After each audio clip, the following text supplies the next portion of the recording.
Welcome or welcome back to my channel. This is Aso Tarot, and in today's pick a set reading, we are going to be looking at how to balance your energy, and specifically how to balance your feminine and masculine energies, because I've talked about this a lot and I'm sure you'll hear this in other readers' readings as well. We both have feminine and masculine energies, and the concept of balance is something that I feel like is talked about a lot, but as a concept itself, I don't really know how much it's explored. So I thought today it would be fun to explore your feminine and masculine energies and just kind of see what's working, what isn't, and what you can do to balance and improve them.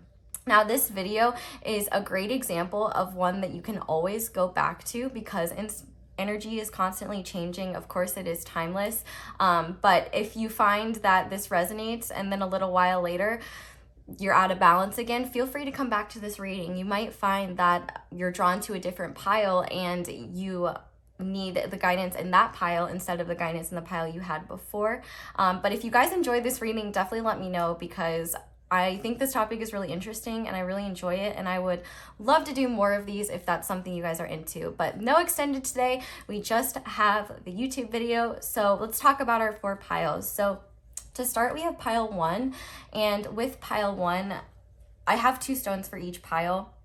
And with pile 1, we have this little Dalmatian Jasper dog. I guess we could call him a Dalmatian, but it doesn't necessarily have to be a Dalmatian. And we have this snowflake obsidian heart. And then with that pile, I'm going to be using the Hermetic Tarot of the Golden Dawn.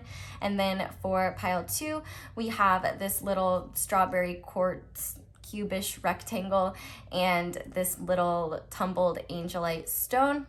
And then I will be using the Wild Unknown Tarot for that pile. And then for pile 3, we have this piece of Libyan desert glass, as well as a piece of moldavite.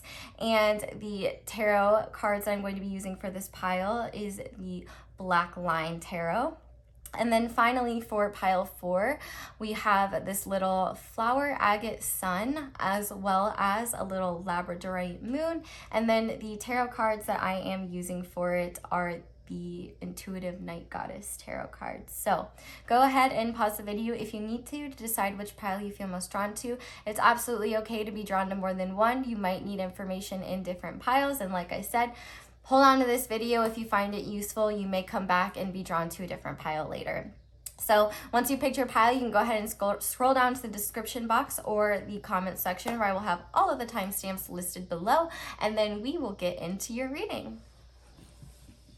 Hi there, pile 1. If you guys chose this tarot deck, the Hermetic Tarot of the Golden Dawn, and the Snowflake Obsidian Heart, and the Dalmatian Jasper Dog, this is going to be your reading. So we're going to focus on your masculine energies on the right side and your feminine energies on the left. And I have the stones to kind of just indicate that. But I also decided to pull for each pile a god and a goddess to kind of see what energies are coming through for you that want to assist you. So for those of you who already work with deities, you may find that these are deities that want to work with you, or ones that you've already worked with that want to make their presence known.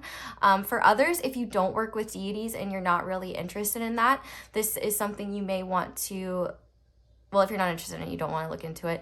But if you don't believe in that sort of thing, or that's just not your vibe, I would view these energies as symbolic energies that are just there to provide support, to help balance you out in one way or another.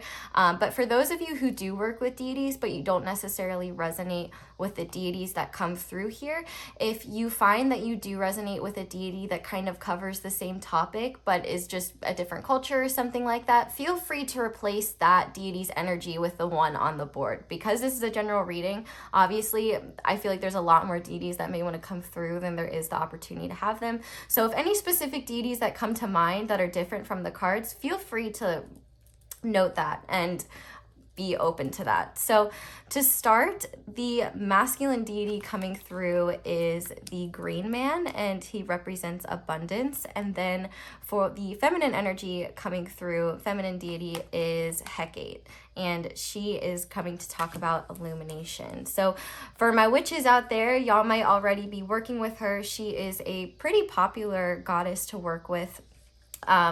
Hecate is the goddess of illumination, witches, the night. She's the goddess of the underworld. In the lore, like if you've ever heard of Persephone's story and her whole drama with Hades, Hecate actually helped guide Persephone through the underworld. Hecate's a really interesting energy, so we'll go into her a little bit deeper. But the green man is really interesting because he is present in a lot of different cultures, and he's a very old energy. Seems like a good guy. He's a representative of divine masculine energy, and his energy is very similar to different gods in different cultures, like Osiris from Egyptian culture and Pan from Greek culture.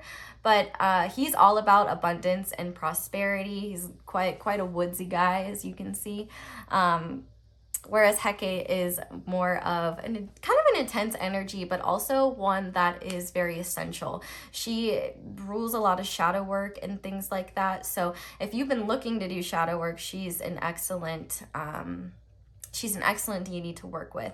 So I'm going to go ahead and lay down the rest of your oracle cards, or not the rest of them, some more, to just kind of look at your energy. So to start with some masculine energies that you've been experiencing, we have Sagittarius, as well as this tarantula. And then shadow sides, we have egocentric, we have release, and we have the genius, control. And then for your feminine energies, we have Aries, we have the bear,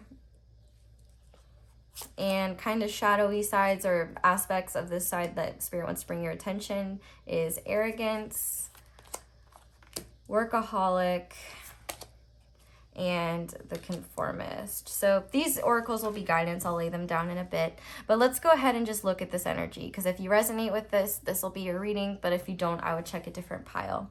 So your masculine energy is definitely the more dominant energy between the two of them. I think you feel a lot more comfortable in your masculine energy. And in fact, you may be kind of foreign to your feminine energy. You may not be, you could have grown up in a household with a lot of masculine energy, or you just don't really feel comfortable exploring the feminine side of yourself. Because from what I can see here, the fact that we have so much fire, first of all, fire is a masculine suit. And we have a lot of energy of abundance here. And the bear is an earth sign, which would be Virgo, Capricorn, Taurus. It represents earth. And even though it is a feminine element, it is still one of abundance. It's grounded. There's not much emotional energy here. But we'll get into that. So starting with your masculine energy, I definitely think that you are in a pretty decent place when it comes to your masculine energy. The fact that we have the tarantula here, this talks about being on a crossroads towards your life's purpose. So for some of you, you could be following your purpose now, where you know where it's headed and where it's going and what you're doing, and are anticipating more abundance. There's definitely a huge working energy to this pile. And one thing that I'm kind of seeing here is that a lot of your self-worth probably comes from your ability to either cultivate abundance or just the idea of success, whatever your idea of success is. I think that you feel a lot more comfortable in your masculine energy. You know, Sagittarius is pretty far into the Zodiac, and it's a pretty confident energy. And when I just think of any Sages in my life, you know, they are very passionate and they are willing to stand up for what they believe in. And I definitely think that you may have some ego ego issues when it comes to either being right or always feeling like you have to trust yourself or that you have to know what you're doing all the time. There's kind of like this constant need to make sure that you're in control. And I think you find that you feel most in control when you're focusing on your career and you're focusing on those passions. I also think this is kind of where you've been led. Like, it's not a bad thing. You shouldn't feel bad for that. I feel like by you pursuing this path, it's essentially the one that's not only helping you develop physically and materially, but it's also helping you develop spiritually and mentally. I think that you're starting to learn how to have more confidence in yourself. And I think that your masculine energy is something that you feel a lot more comfortable expressing. I would say that's probably the natural energy that you express. It's probably the natural energy that you operate from. But one thing that I'm getting here is that you may not do too well with emotions in general, and you may just have no clue what's going on with your feminine energy, or you may not be open to it at all, or just becoming open to it. The fact that we have Hecate here, I definitely think that a lot of your shadow energies manifest in your feminine side. Actually, that's not necessarily true, because you do have masculine shadow side, like a lot of masculine shadow energy, because I think you just primarily operate from like a masculine energy place. But I think that you're at this point where you're ready to start becoming aware of your feminine energy and be open to it. So Hecate is a great deity to come through here, because she is all about illuminating things within us that maybe we're unaware of, and kind of doing that deep shadow work. She's definitely not a deity to work with if you've only worked with lighter deities and you're afraid. One of the shadow aspects of Hecate is fear. Some people do fear working with her and find her energy maybe more challenging, because, you know, she's not coming in like love and light. Like, she's coming in to be serious and to actually help you and kind of push you towards the most important growth. She's kind of a tough love kind of goddess, but it has an important purpose, because it ends up helping you grow and evolve. And one cool thing too is that Hecate is often portrayed, well, one is a three-headed dog, but she's kind of associated with dogs as well, and crossroads, which the tarantula talks about. So I would not be shocked if for some of you, you already have worked with Hecate or are familiar with her energy. I feel like for you, embracing your masculine energy is something that you've needed to do kind of to get out of this rut that you were in. For some of you, this rut was something that you were in like pre-spiritual awakening. For others, it was just a rut you were in terms of you didn't know where you were going, you didn't know what you were supposed to be doing with your life, and there was just a lot of difficulties there. And I think that when you found your purpose, or just found the thing that you were supposed to be doing, or maybe now you're just uncovering that, you're starting to feel more confident in yourself, and you're starting to recognize that, you know, you have the ability to show up in the world and be who you are. So I think now you may have learned about the concept of feminine and masculine energies recently, or maybe this is the first time you're learning of it. But I definitely think that you're just now kind of becoming aware of your feminine energies. I think maybe one issue that you have been having is because you kind of do mainly operate in this masculine energy, you kind of suppress any feminine energy that wants to come through and respond to a situation or help like regulate you. So I think that you're kind of new to understanding your feminine energy, if that makes sense. And even if you're a woman and you have always identified as girly and things like that, that's a bit different. It's you could still be super quote unquote girly or very feminine and still be masculine, have masculine energy that you're constantly expressing. Because I definitely feel like you have this fear around being vulnerable, and I also think you have this fear that like by being maybe nurturing towards yourself or embracing your emotions or embracing that feminine energy, that it'll make you look weak. And there's a lot of energy around cultivating success and wanting to look good, wanting to look a certain way. For some of you, you may have been bullied growing up, or you just feel like you have something to prove, I guess, is the kind of energy that I'm seeing. It's like you finally are in this position. I just had to breathe really heavy there, so I feel like that may have been a truth bomb for some of you. But I feel like you're finally realizing that the people that you, whether this was conscious or subconscious, the part of you that's been trying to prove your worth, I think you're recognizing, oh, I'm not gonna feel worth from that. Like, that's, I think you're starting to realize, like, your priorities, your perception of your priorities and what success meant to you was a little distorted. And now that you're kind of being open to your feminine energy, it's starting to balance a little bit. And it's giving you this opportunity to kind of see things from a more holistic viewpoint.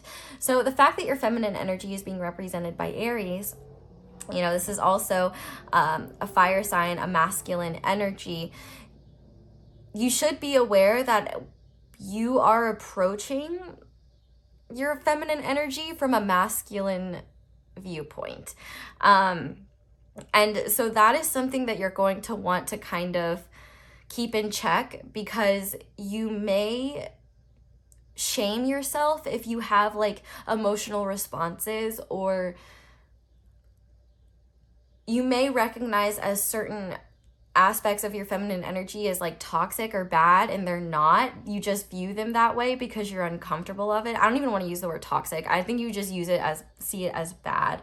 Because with this bear card, this is the very first earth card, and Aries is the very first sign in the Zodiac. So I think that this is kind of new for you. So if you do work with deities, I think Hecate is great, because she's gonna like kind of throw you into the nitty gritty of these situations, and really force you to look at yourself and awaken. And I love that, you know, we have this bear. It's almost like this bear is coming out of hibernation, and we have this sun shining. And with Aries as well, this is a cardinal energy that's like wanting to take the lead.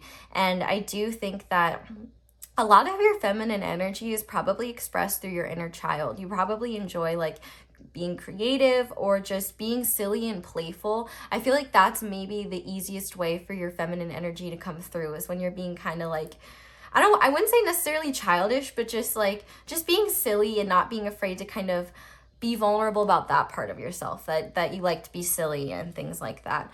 But I definitely think that there's a deep-rooted insecurity within you that I think you thought would be cured by either being successful or gaining some sort of monetary abundance. Because I would say if you pick this pile, at the very least, you're either on your way to being financially secure, you're on your way to a successful venture, or you have been involved in a successful venture and you're seeing the results of that, and you may be kind of like thinking, why am I feeling less satisfied? Why do I still feel so lost? So let's talk about that. First, we have egocentric. Not everyone shares the same perspective. Listen to others. You may just learn something new. And with this ego card, so I should also mention that these ego cards have both feminine and masculine aspects to them. So I divided them before I shuffled for each pile. So on this side, these will all be masculine ego traits. Not these, just these. This will be a masculine ego trait, and this will be a feminine ego trait. So your masculine ego trait says, I forgive myself for pressuring myself to understand more than I am meant to know in the present moment. I choose to believe that there are things that were never meant to be in my hands that are instead being divinely guided. And so the aspect of your ego that is shining through here on the masculine side is control, and feeling like you need to know everything, like you have to find answers, you have to be one step ahead, like if you don't do something, it won't get done. And I think that there is kind of a crown chakra block right now. So you may be struggling, if you are a spiritual person, you may be struggling to feel connected to your spirituality right now. And I think that's partially because you've kind of gotten sucked into your ego. And that's not a bad thing. Like, we often fall into that. But I think there are things that you're ready to release. And I just heard the word forgive. And I actually saw something earlier today, just like somebody commented on a random YouTube video, and it was really insightful. And they said, you know, I try to think, instead of giving someone forgiveness or forgiving a situation, I try to look at it as release. So I guess her point was, you know, Actually, I didn't know I don't know what her pronouns were as I say her. I thought she was a her. I don't know.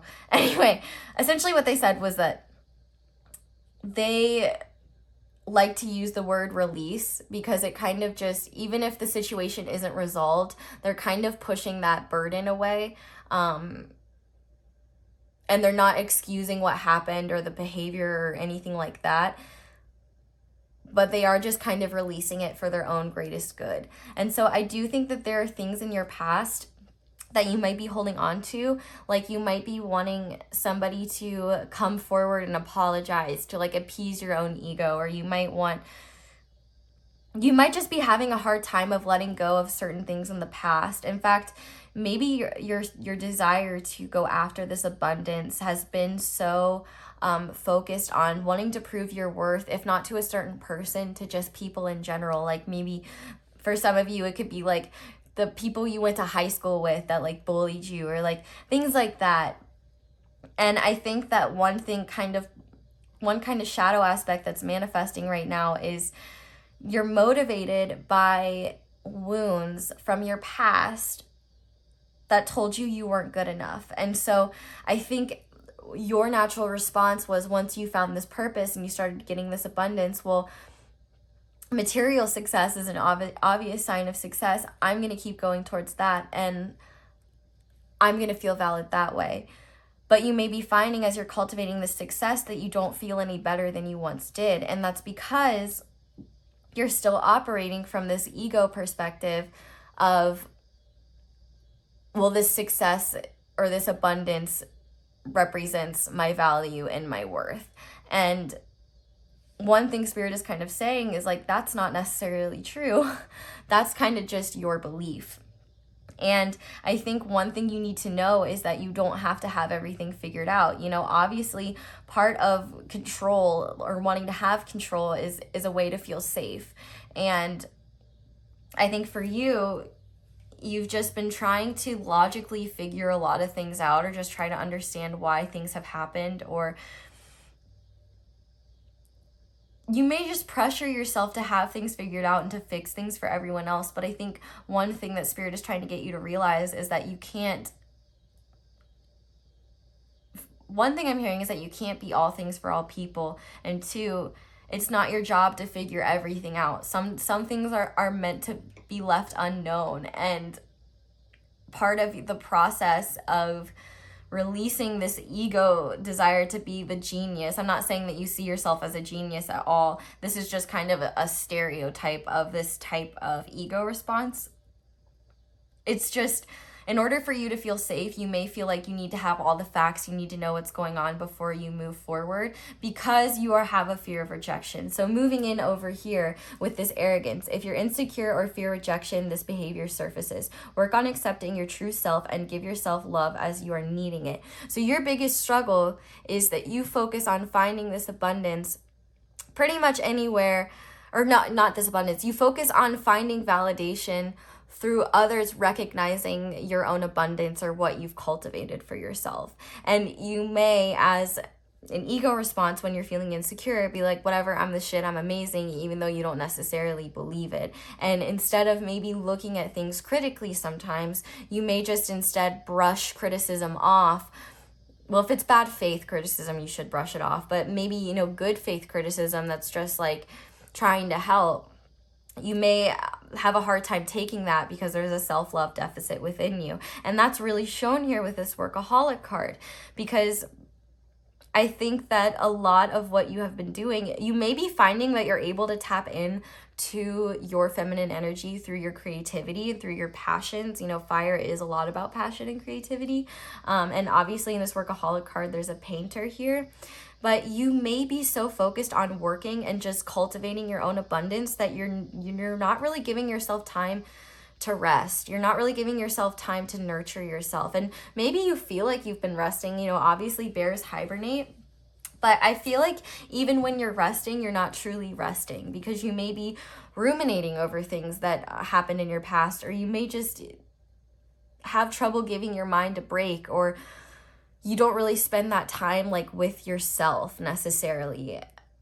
and like, for example, like if you have downtime, you may spend all of your time distracting yourself with like your phone or electronics, and there's nothing wrong with that, but that's a lot of stimulation still. And so you may be like feeling like you're resting, but then you're still exhausted when it's time for you to actually work. And I think that's because you're just incredibly stimulated all the time. And also you're very, I think part of you is just afraid of criticism because you view criticism as rejection. And it makes complete sense because the feminine ego trait coming through is your desire for acceptance. And that kind of comes through in conformity. So this one says, I forgive myself for shaming and rejecting the experience of imperfection. I choose to believe that my unique expression invites me to show up in ways that may challenge ideas of what is currently preferable in order to make room for something greater. So I definitely think that you may be afraid of messing up, and at times that stops you from even trying. Like, a lot of people with ADD or ADHD have this. I'm one of them, where I'm so afraid, I'll just use myself as an example, where I'm so afraid of messing up sometimes, or just being wrong, or just like just making a mistake, that like I won't do something because I'm like, I just don't want to mess it up. Like, it's a total ego thing and a total just like fear of recognizing that you're human and that you have imperfections and that you can't always be amazing.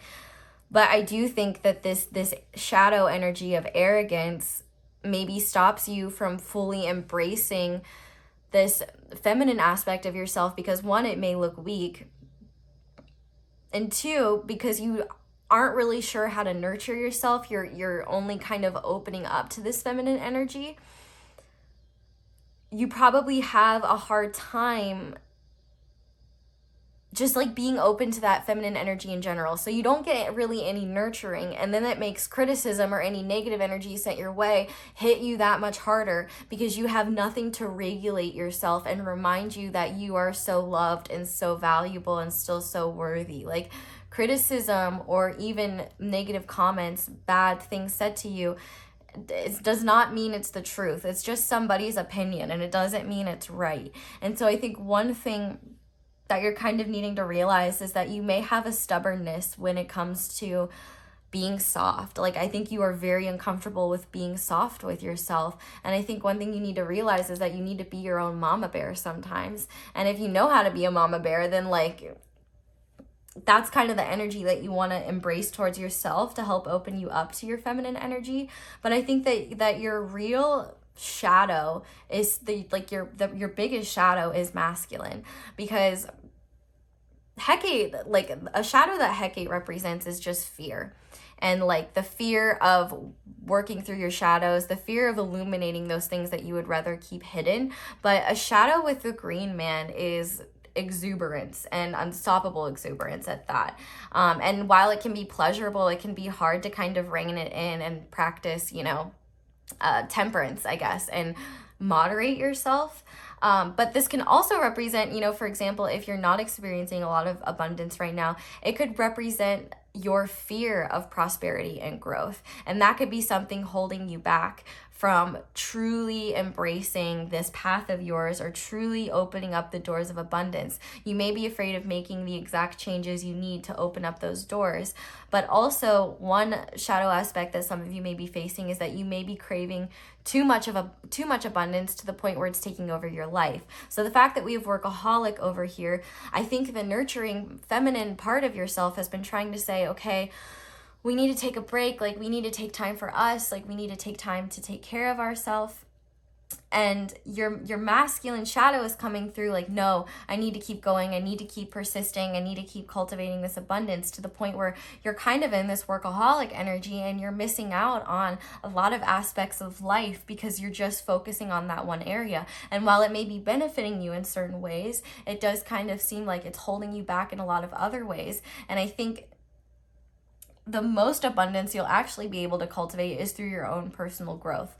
So now that we've looked at those, let's first look. I already pulled some oracles to talk about some solutions just straight out the gate that you can use to help balance these energies. And then we'll go deeper into the tarot. So your feminine energies, when it comes to balancing your feminine energies, we have take a break, life's work, not a season. Get off the treadmill, which I think is pretty apt.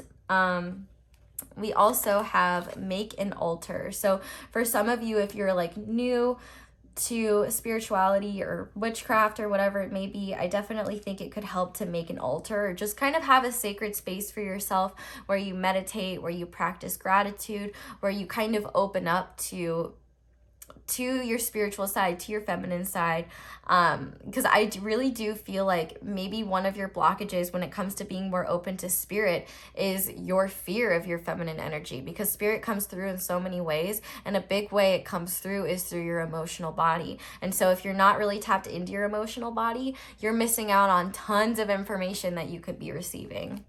And we also have surrender your belief in scarcity. The universe is asking you to open to the infinite nature of abundance. In this way, you can remove blocks in your life and succeed beyond your wildest dreams. So yeah, I think one thing that Spirit is also trying to get you to realize is that your worth is not based on your abundance, and that in fact, it's kind of your own fear of not having enough, of not getting enough, of if I don't keep working, I'm not going to be supported. And this is a very, very hard thing to get out of, by the way. I'm not saying like this is easy at all, but you're working yourself to death in order to feel safe and secure. But the truth of the matter is that this abundance that you're trying to cultivate is not giving you a sense of security in the first place. So it's kind of a pattern that's not helpful in any way, shape, or form. So I definitely think when it comes to your feminine energy, you just need to slow down and be open to it, and be open to that stillness and that receptibility. That's not a word, Spirit. Be receptive to your feminine energies.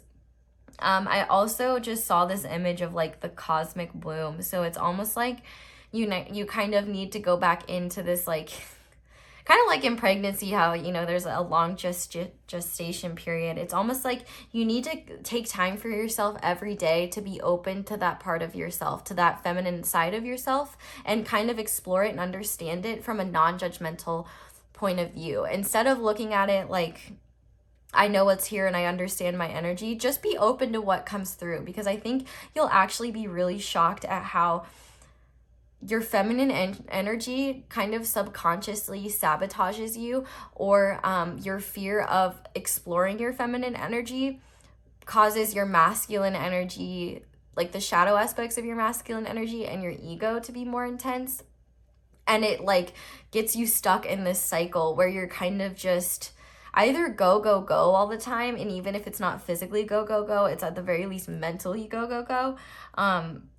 But also it's just like there could be some analysis paralysis as well, where you're like just not really sure how to move forward sometimes. So I think one thing that Spirit is trying to remind you is that you are supported, that you're not here alone. You know, I choose to believe that there are things that were never meant to be in my hands and are instead being divinely guided. You know, it's kind of a feminine ability to kind of, well, I don't know if it's necessarily a feminine ability. I think it's just a spiritual ability to be able to trust and have faith in things that we can't necessarily see in front of us is very hard. And understandably, you are focused on you're more comfortable staying in your masculine energy, because that is the one that helps you feel most in control. So looking at how you can start to balance your masculine energy. To start, we have surrender your ego, which I thought was pretty funny, but cultivate gratitude, be service of others, and come from your heart. A big ego can work against you, but humility can further your goals. So I think it's really important to recognize where you're acting out of ego and where you're acting out of authenticity. You know, are you doing something because you enjoy it, or are you doing something because it's going to make you money? Are you going about things in a certain way because you know you'll be accepted if you do it that way? Or are you going about things in a certain way because it's the way that feels most authentic and honest to you? That sort of thing. We also have massage. So, yeah, if you've never had a massage before, let me just tell you, like, you need to, straight up. And if a problem of getting that might be like affordability, definitely look into seeing if there's any like massage therapy programs in your area, because there are typically massage therapy students that are offering like massages either for free or really low prices because they need to learn. But massage, like the body keeps track of all of your trauma, and you would probably be surprised. You probably have a lot of tension, and you probably just kind of need to get that tension out. And that could be a kind of physical way to help you release the energy that may still be stuck within you. But we also have, I'm probably going to say this wrong, Akasha. Your guidance is divinely guided. So I think that this is really apt with this coming out, because, you know, I choose to believe there are things that were never meant to be in my hands and are instead being divinely guided. This is spirit literally just asking you to trust the guidance that they give you. Like, I think at times you resonate with guidance, but then you don't act on it or you don't use it because your own ego is like, nah, that can't be real. Or your logical mind is like, nah, this is bullshit. This is spirit saying, no, like, we can help you. You just can't be too proud to not receive that help. Otherwise, we literally can't help you. So I think spirit is really saying the success that you've been able to cultivate thus far was because you trusted your intuition and you trusted the guidance that you were given. And so spirit is saying now is not the time to try to take control again and feel like you know exactly what you're doing. You need to learn to be okay with the discomfort of not knowing and recognizing that you may have to take action or take steps before they necessarily make sense. So I am going to go in deeper with the tarot now and use it as a way to just get more guidance rather than necessarily read deeper into it. So I'm going to pull some cards for both sides, and then we'll kind of just see what spirit wants you to know. So spirit, what guidance do you have for pile 1 when it comes to their feminine energy, please? Okay, we have the 6 of Cups. We have the Queen of Swords in reverse. And one more, please. We have the 6 of Wands upright. I love that. And then how about their masculine energy, spirit? Okay, we have the Knight of Pentacles in reverse. We have the Knight of Cups upright. We have the Princess of Wands in reverse. And on the back of the deck, we have the 2 of Cups in reverse. So Spirit's getting kind of meta and is kind of saying, yeah, it's time to blend these energies together. I mean, and I love that this 9 of Wands is directly underneath it. Oh, and it's more Sagittarius energy as well. I love that this 9 of Wands is underneath it because I definitely think that you're kind of resisting these changes, resisting being open to it just because it's uncomfortable. So don't feel bad that Spirit's calling you out on that. But Spirit is essentially saying, like, if you want to balance your feminine and masculine energies, first of all, you just have to be open to your emotions in general. Like, all of the Cups cards in here came out upright, and I think that Spirit is really saying, you know, you kind of have to have a solid grasp on both your feminine and masculine energies in order to be able to balance them. And so Spirit is kind of saying you really can't balance these energies until you're open to your feminine energy and have illuminated the information that you need to be aware of, like how your feminine energy manifests, what aspects of it help you and what aspects of it hinder you. And what I'm kind of seeing here is when it comes to your feminine energy, this is a lot about inner child work. With the 6 of Cups, Lord of Pleasure, you know, the 6 of Cups is all about nostalgia, familiarity, family. If there's anybody in your family that's really good at expressing their feminine energy in a divine way, not in a maybe more so problematic way, you may want to look into that. We also have Scorpio energy here. So you may just, part of exploring your feminine energy may just be exploring what you might find pleasurable to do. You know, we have Lord of Pleasure here. And I think that maybe part of your problem is that you don't necessarily know what it is that you even find relaxing or what you even find enjoyable because you're just so used to working all the time or that's working is kind of the only energy that you're comfortable taking action in. Like, I feel like if you're not working, you're probably just chilling and hanging out, which is totally fine. Like, it's not like you need to be doing something all the time. Listen, I'm a chronic chiller. I will say myself. But I think kind of what Spirit is saying is that you need to do some inner child work and explore what you really just enjoyed doing when you were young, because you'll likely find that energy hasn't really gone anywhere. You've just kind of been distanced from it. And so what I'm kind of seeing here is that by doing that, you could kind of access that part of yourself. And I think it will kind of reawaken the idea of, oh, okay, play is just as important as work. You know, having fun and doing things that are just make me happy are just as important as working and things like that. Because, you know, I'm here to live. I'm not here to work, you know. You may feel like you're here to work, but that Spirit does not want that to be the case. In fact, one thing that Spirit is asking you to do less of with this Queen of Swords here is to stop being so...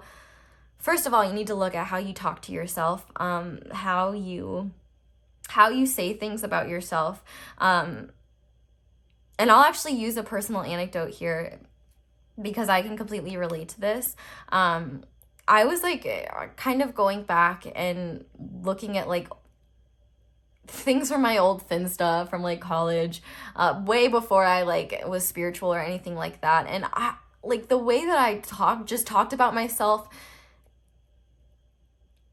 Like, I talked about myself openly, well, not super openly, but like to my close friends. Like, I was comfortable talking about myself and sharing that opinion of myself and just like sharing that perspective. And it just made me so sad because I knew because reading that, I knew that was only the tip of the iceberg. And it just seemed so not like who I am now and not how I talk to myself now. But it helps me recognize how I was such a bully to myself because I was so fucking mean to myself all the time. And like just so down on myself. Like I was the biggest bully. But like nobody bullied me as hard as I did. Like I'm just like, I was arrogant about, I guess I'm being arrogant about the fact that I was my best bully. But with this Queen of Swords in reverse here, you have to look at how you talk to yourself because that is a big issue. I think that you have a distorted perception of feminine energy in general. I just heard I'm not like other girls. And so for some of you, you may have a fear of embracing femininity in general or just feminine energy because you may feel like it's shameful or it's bad or that it is not as important because, you know, pretty much on a global scale, masculine energy tends to be much more heavily praised than feminine energy does. And I think that the biggest thing that Spirit wants you to know when it comes to exploring your feminine energy is that you can conquer it. It doesn't have to be in control of you. It doesn't have to be something that controls you because it is controlling you right now. And you don't even realize it because you're not open to your feminine energy in the first place. So with this Queen of Swords here, Spirit is really saying, like, I almost love that there's like a beheaded guy here because it's almost like Spirit is saying you need to get your masculine energy is mansplaining your feminine energy to yourself. And so Spirit is really saying, stop mansplaining your feminine energy to yourself and just allow your feminine energy to express itself instead of making just inherent judgments about it. Just be open to what it has to say because you will be shocked how much guidance there is there for you and how valuable this perspective will be. Because with this Six of Wands here, we have the sign of the North Node. And the fact that you're so passionate about your purpose, I really think that Spirit is saying by opening up to your feminine energy, you are assuring success in your life purpose. And part of your life purpose is embracing your feminine energy and balancing those two and being comfortable expressing those feminine parts of yourself, no matter who you are. And I think Spirit is really saying, you know, if you want to be victorious in this pursuit, if you want to truly feel successful, you have to embrace these parts of yourself that you're so afraid of exploring because those are the ones that are going to help you cultivate long-term success. And now looking at your feminine and your masculine energy, sorry, we have the Princess of Wands in reverse, as well as the Knight of Pentacles in reverse. So I think one thing that Spirit is saying is, you know, the Page of Wands in reverse is very flighty and doesn't really follow through on their actions. So I think one thing that Spirit is saying is to make a more regimented plan. Like, even though you've cultivated this abundance and this success, I feel like you've done it in a very chaotic way, which, like, with peace and love, same. Totally understand that. And there's nothing wrong with chaos, but you might be finding that you get burnt out really quickly because something that you felt passionate about originally might be really flighty, and you might hyper focus on it or something for a while, and then you just never finish something because you're not interested in it. I almost just kind of feel like maybe you're not utilizing your energy as well as you could be. And I also think that you may be afraid of exploring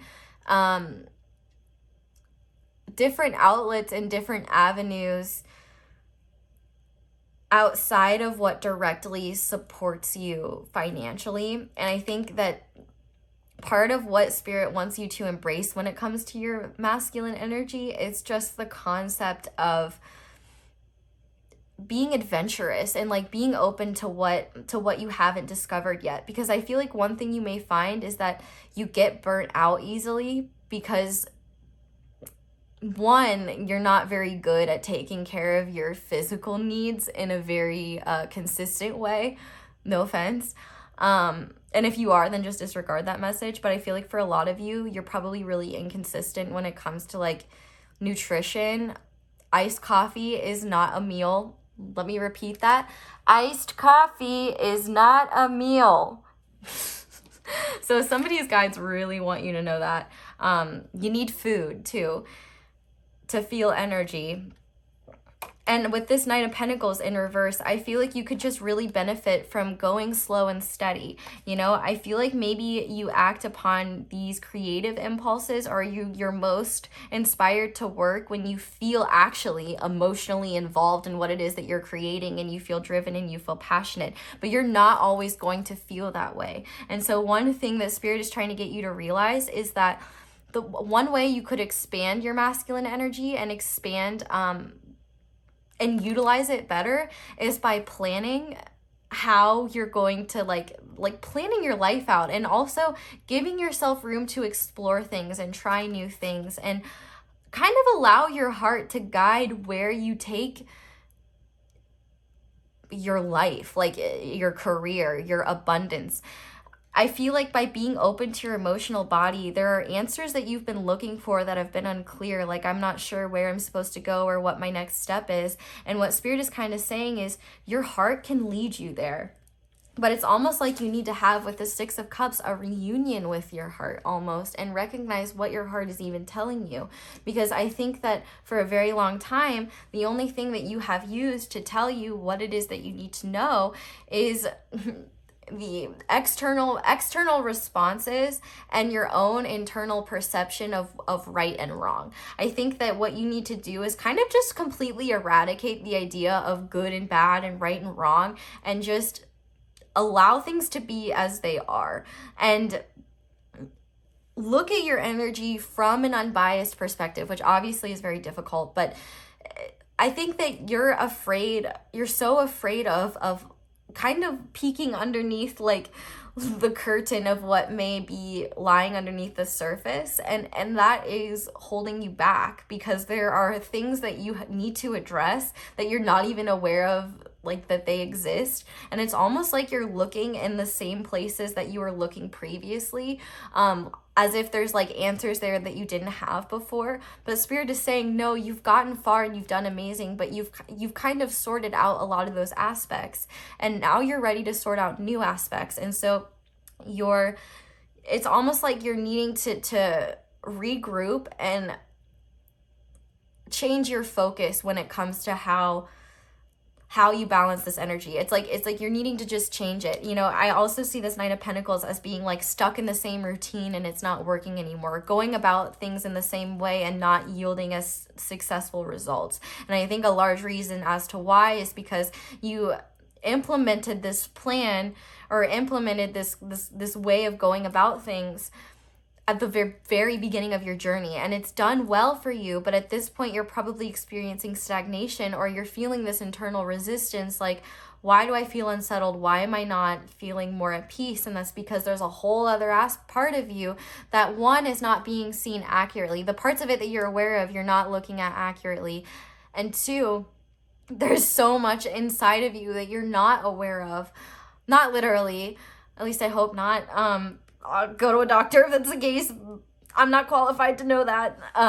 But there's just so many like aspects and layers to your personality, and I think that like the biggest thing you need, oh my gosh, I'm seeing like SpongeBob when he hung out at Sandy's house and like forgot and like wouldn't tell her that he needed water, and so he's like super crusty and just like drying out and is like, I need water. And like in your case, it's like you need to be open to your emotions, and that might be a really difficult thing. It's not easy. I have gotten flamed for that myself,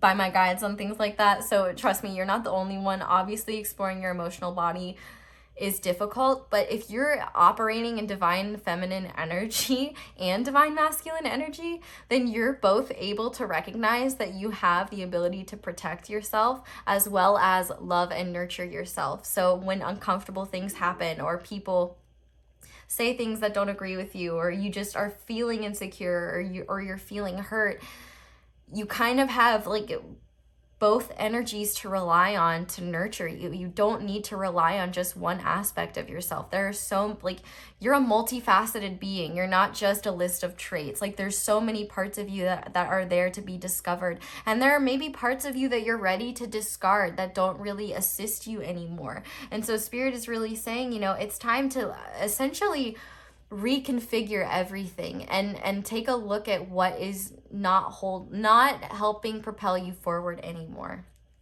So to finish off, I'm going to pull you guys some crystals to see if there are any crystals that could help you.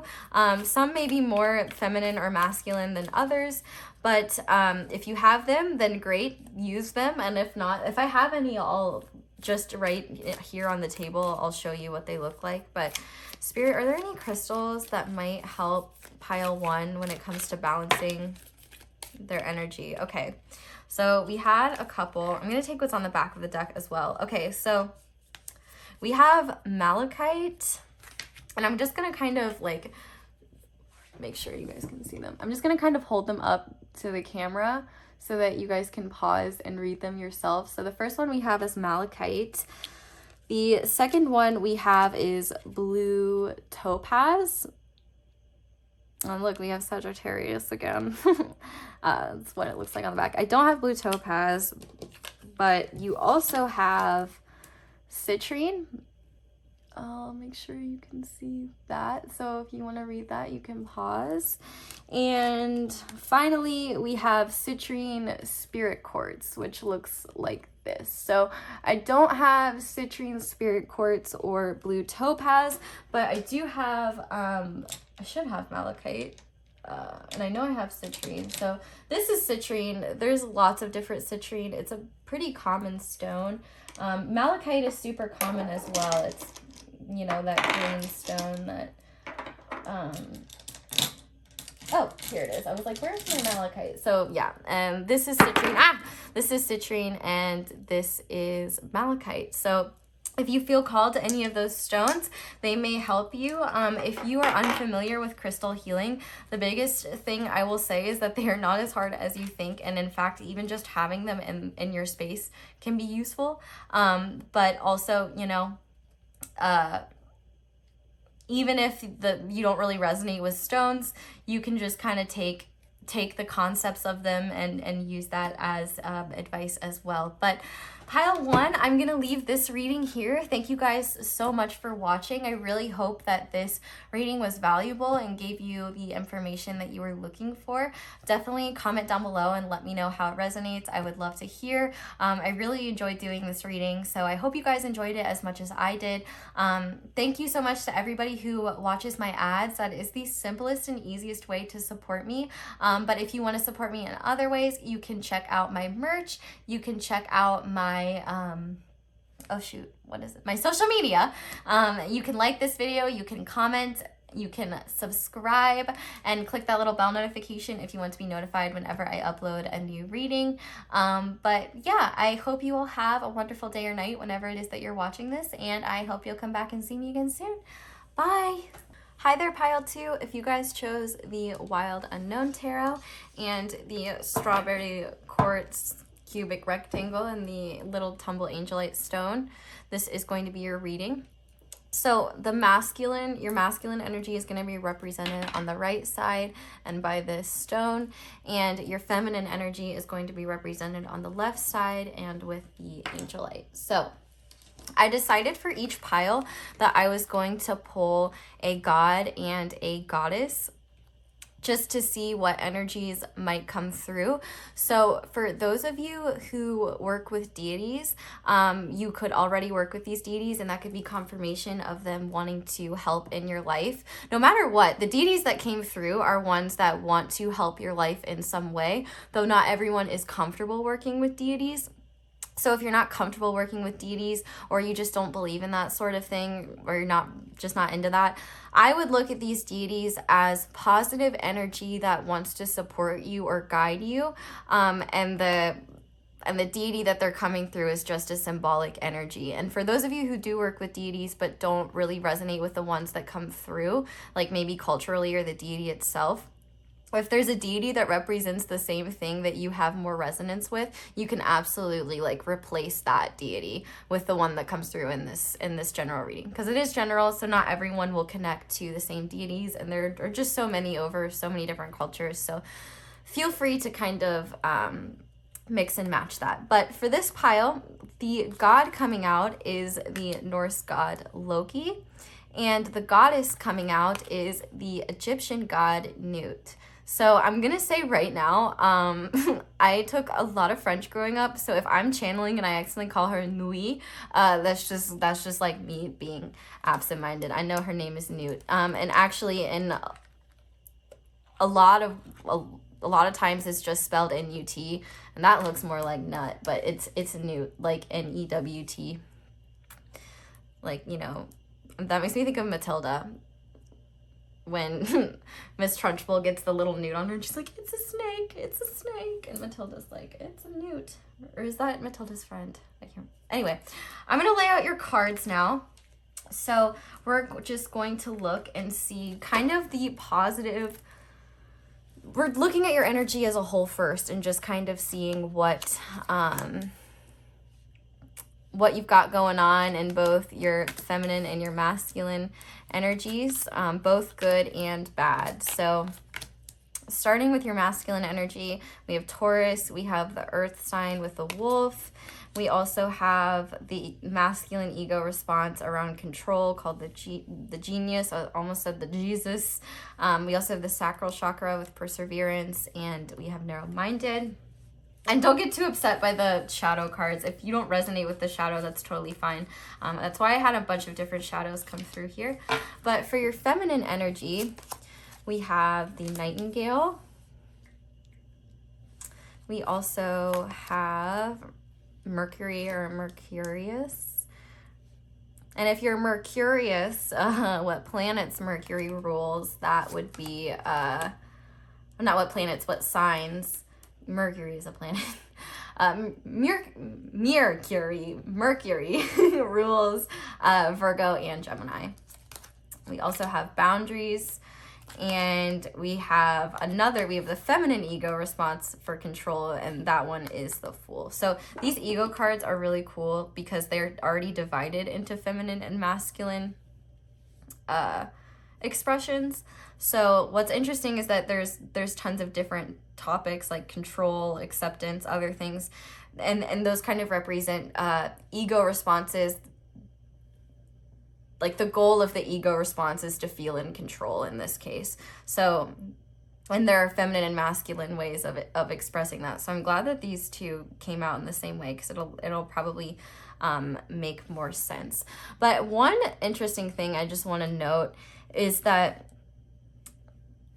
you have the feminine element of earth ruling your masculine energy And you have the masculine element of air kind of ruling your feminine energy. So let's go ahead and start by talking about Nut. So Nut is an Egyptian goddess of the sky, essentially. She kind of is like an archetypal mother. She essentially represents like the heavens.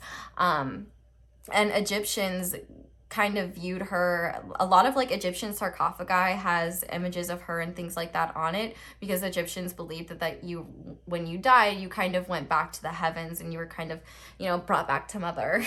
That just made me think of ContraPoints. But she essentially represents the infinite wonder, unlimited possibility, expansiveness, just the potential for all things. She's also a mother to a lot of Egyptian gods.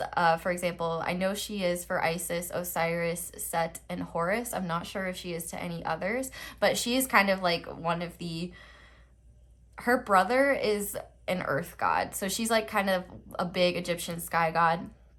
And she is really helpful in this case because she helps encourage you to think big and set positive intentions for growth.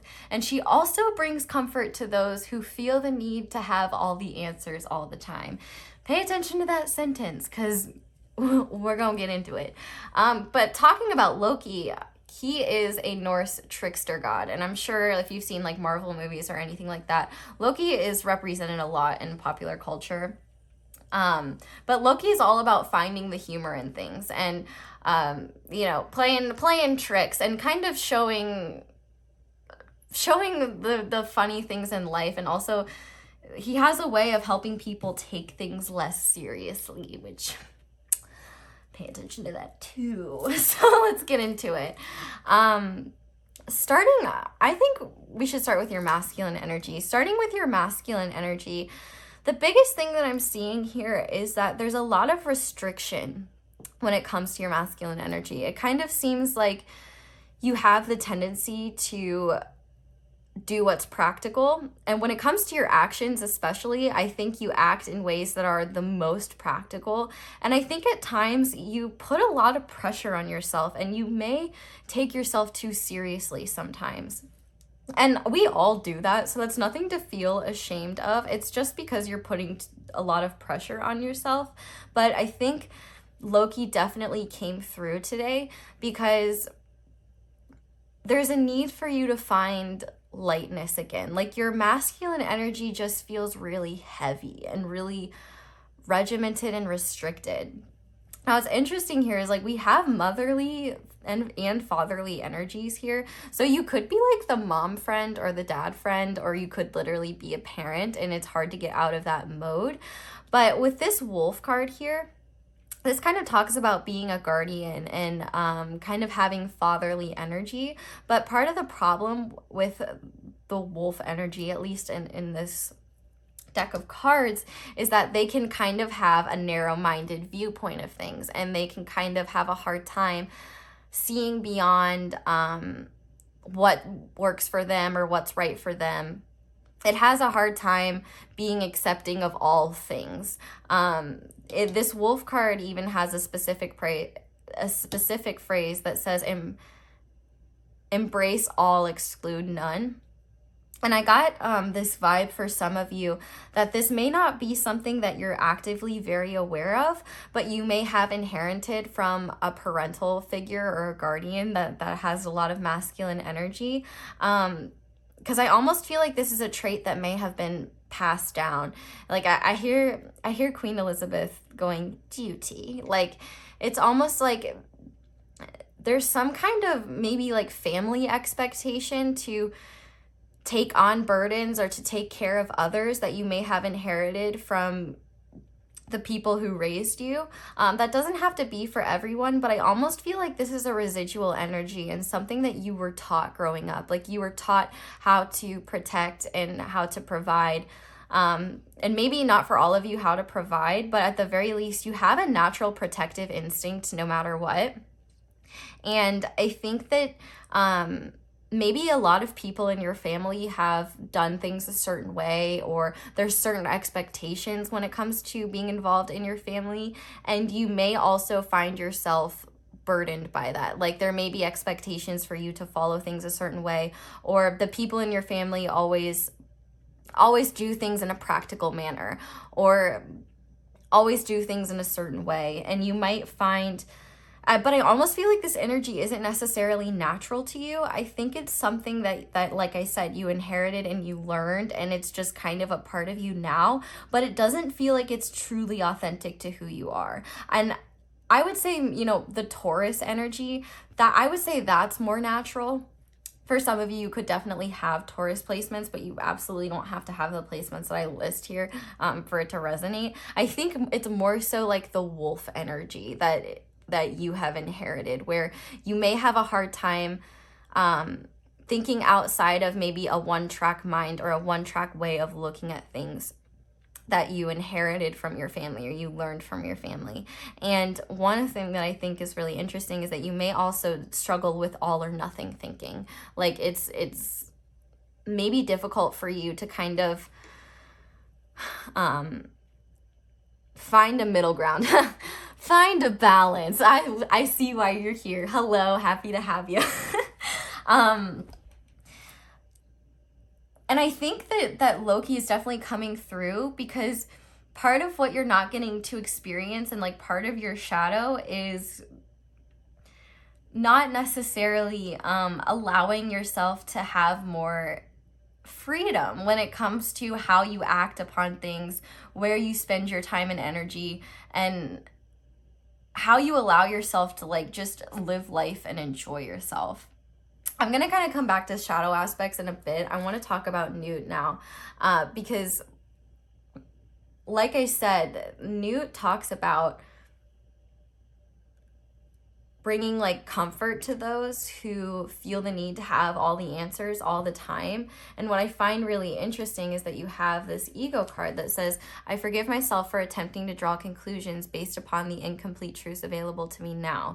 I choose to believe that when I wait patiently, without drawing premature conclusions, I allow myself to be swiftly moved to what is meant for me next. And so all of these cards are connected, because the Nightingale obviously is about your voice, and the Nightingale can talk about a connection or a disconnection between your voice and your heart.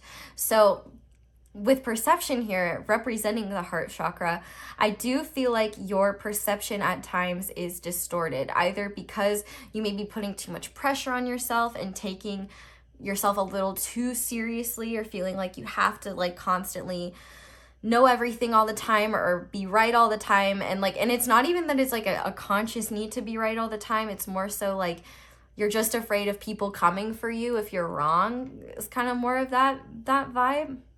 And I think as a result, it's harder for you to just give yourself a freaking break, man. Like, yeah, like I feel like it's really exhausting being you sometimes, because first of all, I don't think you get to have very much fun. And I don't necessarily think that's because of, and I think that's partially because of restrictions that you've placed upon yourself, like limiting beliefs that you have to have, that you have to do things a certain way, or that your life is supposed to be miserable, or that you're supposed to be like, that you need to suffer in order for things to be worth it. You know what I mean? And with this Mercury energy here, I feel like you probably have no problem speaking your truth, but I think that aspect of yourself can become difficult to manage, because one, your perception, your truth may be distorted by perceptions from your emotional body. So you might be speaking what you think is your truth, only to find later that you say things that you regret because it was only your truth, for example, in the moment. But also I feel like you really struggle to communicate authentically all the time. I feel like you're very good at saying what people want to hear, not what you really think or feel. And I think at times you may have the tendency to pop off on people because you feel slighted, or you feel rejected, or you feel hurt in some way. And other people may take that to heart, like they may be very sensitive. But I also think this could extend to people maybe prying into your business and you feeling like you have to tell them because you're under pressure. And that's why that boundaries card is here. But it's interesting having your feminine energy being expressed by air, because I definitely think it's something that you're logically aware of. Like, you're logically aware of your feminine energy, but I don't think you're very good at embracing how your feminine energy can assist you in living your life and how it can expand your worldview. Once again, this was kind of a pattern that I saw in pile 1 for some. So for some of you, you may be drawn to pile 1. These are very different energies, let me be clear, but you could have aspects in both piles. It's just that you feel kind of, it's not even necessarily that you feel more secure in your masculine energy. You have like a decent balance of feminine and masculine energy. The problem is that they're kind of both distorted, and you're using them in ways that are not benefiting your growth. So I feel like in terms of your masculine energy, masculine energy is all about action. It's all about,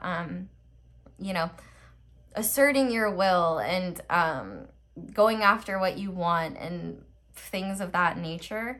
And I think that it's hard for you to take action towards the things that you truly want sometimes, because you are very much guided by the restrictions that were placed upon you in the past. And one thing that I'm hearing specifically is that you may have inherited a lot of fear of breaking the rules from having like particularly oppressive either households or like schooling growing up.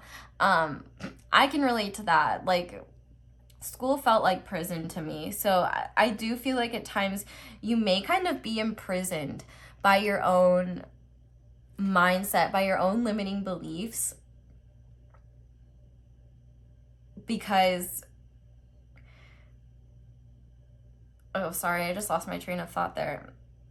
Your limiting beliefs are holding you back, and they're causing you to only act in ways that are practical and safe, and in ways that maybe that will be accepted by the people around you. And by people around you, I mean mainly family or people you view as family.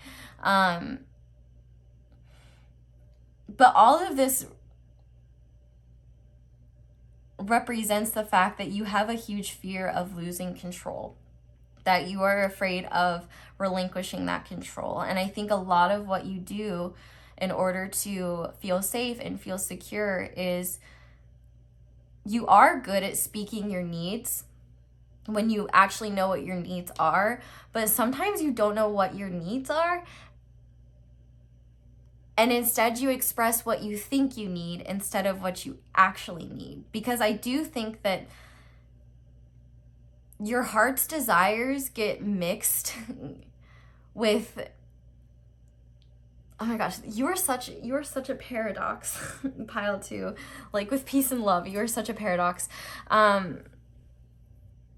Because when it comes to your actions, you only take action if it's practical and it makes sense. And as a result, you don't take a ton of action towards things sometimes. I think that you actually find yourself in a state of inaction a lot, because that all or nothing thinking, if all isn't there, if the concept of all is everything. So if everything isn't saying yes, or everything isn't screaming, yes, do this thing, then I think that you just do nothing. Like, it's that nothing. Okay, well, I don't have everything, so I can't do anything. And it's just a very stubborn way of looking at things. And so I definitely think that Loki is trying to get into your space and trying to kind of wake you up a little bit to recognize that you're not as trapped as you think you are. Like, this totally has 8 of Swords energy to me. And when I'm looking at this ego card, I forgive myself for thinking that I know better than life itself. I choose to believe that the exact circumstances needed to create the experience most suitable for me is perpetually being created, regardless of what I think or do about it. I love this deck, but there are so many run-on sentences that I'm like, what did all that say? But to be fair, I'm the queen of run-on sentences, so I'm not bashing, but regardless of what I think or do about it. So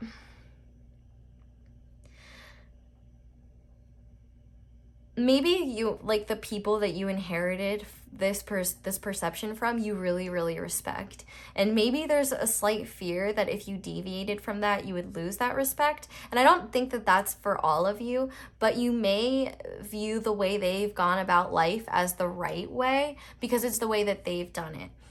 And so one big thing that I'm hearing is that they are not you, and what you need may be different from what the people before you needed. And it's okay to change things up, because one thing that I'm really seeing here, especially with this perseverance card, is your sacral chakra is coming through. We have a lot of orange, and there may be dreams that you want to go after, or dreams that you are pursuing. And I think at times you're just ready to throw in the towel and give up and do something practical for some of you. For others, this perseverance could represent, you know, just for some of you, like, the will to get up every day and live life in a way, and live. I don't even mean live life in a way, just live. Like, I think at times, I feel like you're acting in the way that you think is right and the way that you know is right. But that's just a perception of what's right, and it seems to actually be really wrong for you because you don't seem to be very happy with where things are headed. I think that you have a lot of desires that are not being realized because of your fear of going beyond what is normal and what you understand. Because part of, you know, our fear of the unknown is the fact that we don't know what's there. We can't control it. There's a lack of control. And I think that there may be a lot of things in your life that you don't pursue or you don't necessarily go after because you can't control the outcome and you're afraid of what might happen there. You know, you could be really fragile and really sensitive, and one rejection could set you off in a way that you're not mentally and emotionally prepared for yet. So that's a big thing that needs to be healed. And that's partially why you need to be able to take yourself less seriously. Because for some of you, you have very, very big dreams that you want to pursue. But in pursuing those careers, like, for some of you, they're careers where you're going to experience lots and lots and lots of rejection and lots of criticism. And so Loki's trying to come in to make you realize that you're not, like, you're gonna be rejected, you're gonna be criticized, like, no matter where you go in the world, even if you're not pursuing something crazy or out of the box. Like, everybody experiences rejection. Nobody is perfect, and everybody has flaws that they can improve upon. And so I think this Loki energy is coming in to kind of show you how silly it is to take yourself this seriously, because you're placing expectations on yourself that are completely unrealistic and unfair, not just to you, but to everyone around you. Because when we're miserable, we tend to kind of project that miserable energy onto others. And I'm not saying that you do that, but it may be hard to see other people. It may be hard for other people to be around you or see you not pursuing something that you know would make you really happy because of that fear. And it's like, and they know it's not their place to say anything, so they don't. And here's the thing, I think that you're very stubborn, and you may not be liking what I'm saying right now, and you might be like, whatever, she's wrong. I'm like, that with peace and love, that's fine. But if you resonate with this reading, I'm probably not as wrong as you think. And you may have to maybe watch this reading and come back to it or digest it, because I think that your thought patterns are so rigid that it is very difficult for you to get out of it. And when you think about the fact that your perception is your reality is very limited right now, because it's almost like, you know how, like, in role-playing games you have options of how to act. It's like you only know how to press A. Like, there's no other, like, you don't know how to press any buttons. Like, that just doesn't, you're just kind of stuck in a cycle that is holding you down a bit. And when it comes to your feminine energy, I think that you have a hard time perceiving your emotions correctly. And by correctly, I guess I should rephrase that. Not perceiving your emotions correctly, but perceiving your emotions accurately in the sense of like why they're really there and what they're telling you. Because I do think that you have some specific triggers that when they happen, you can fly off the handle, or you could pop off, or you can just speak your truth. And I think at times you may struggle to, one, establish boundaries, but two, I think that you're really forgiving, but it's not necessarily that you're forgiving, it's just that you just try to let things go, or you just are like whatever about a lot of things because you don't want to create conflict. It's like you have this interesting energy where it's like you can pop off, but you don't want to create conflict. Like you don't want to be in something too big. Like you can speak your truth when you want to, but at the same time, I feel like you don't speak your truth when you need to. I feel like you do it when your emotions have you so fired up that you can't help it and it just comes out. And I think you maybe express yourself like, and also I think that your brain kind of preys on your insecurities a little bit. You know, the fact that we have, I forgive myself for attempting to draw conclusions based on the incomplete truths available to me now. I think that this is all about control. And I think maybe one of your fears is a fear of being hurt by others. And so you may jump to conclusions and be suspiciously looking for people and actions that they'll do to hurt you. And you might actually push people away because you could communicate in a more harsh way instead of a more loving way, or a more just like vulnerable way. Because it doesn't even have to be loving, but I feel like you may you may have this like, you have trouble discerning what are your emotions and what are your genuine thoughts. And I guess a lot of times our thoughts are just that, thoughts, and like, you know, intrusive thoughts, for example, you know, they're just thoughts, they're not your reality. But I think that your mentality can be very dangerous sometimes to your sense of self-worth, because I think at times you may like to have like the shitty aspects of life confirmed to you, like you know, a negative mindset, for example. Like if you have a negative mindset, then your brain is going to automatically be looking for things to confirm that. Like if you wake up today and you're like, oh, today's going to be a shitty day, and you fall down the steps and you know, get stuck in really long traffic or something like that. Well, I mean, honestly, falling down the steps would kind of suck. But I mean, I do that a lot. So normalize falling down the steps. I just feel like whatever you are looking for, you'll find it. And so it's like you have to be really, really careful about how you view the world, and how your own inner dialogue is dictating your mood and your emotions. Because the fact that we have Newt here and expansiveness, it's really your feminine and masculine energies, like you have a decent balance of both, but they're out of whack and you're applying them in the wrong places. Like, for example, practicality would be really useful for your feminine energy. So if you're feeling insecure and you're jumping to conclusions about the way someone acted or treated you, you know, the practical response would be, well, I don't have all the answers and I'm not going to jump to conclusions, but maybe I should have a conversation with them and see what's up, or like let them know what's going on. That would be like the practical way of going about things. And logically, in your masculine energy, you'd be like, okay, so I should probably communicate XYZ, and I need to, like, oh my gosh, you're so paradoxical, it's like hard. Like, and I'm not saying that like, oh my gosh, like I'm judging you or anything. I'm totally not judging you. This is a no judgment zone. It's just hard to like go back and forth between you, because these aspects of you are so enmeshed, and that's probably why it's so hard for you to find balance within your feminine and masculine energies. because I also find that there's so many aspects of you that I feel like you've just turned off over the years, like your sense of playfulness, your sense of hope, your sense of wonder, your ability to dream.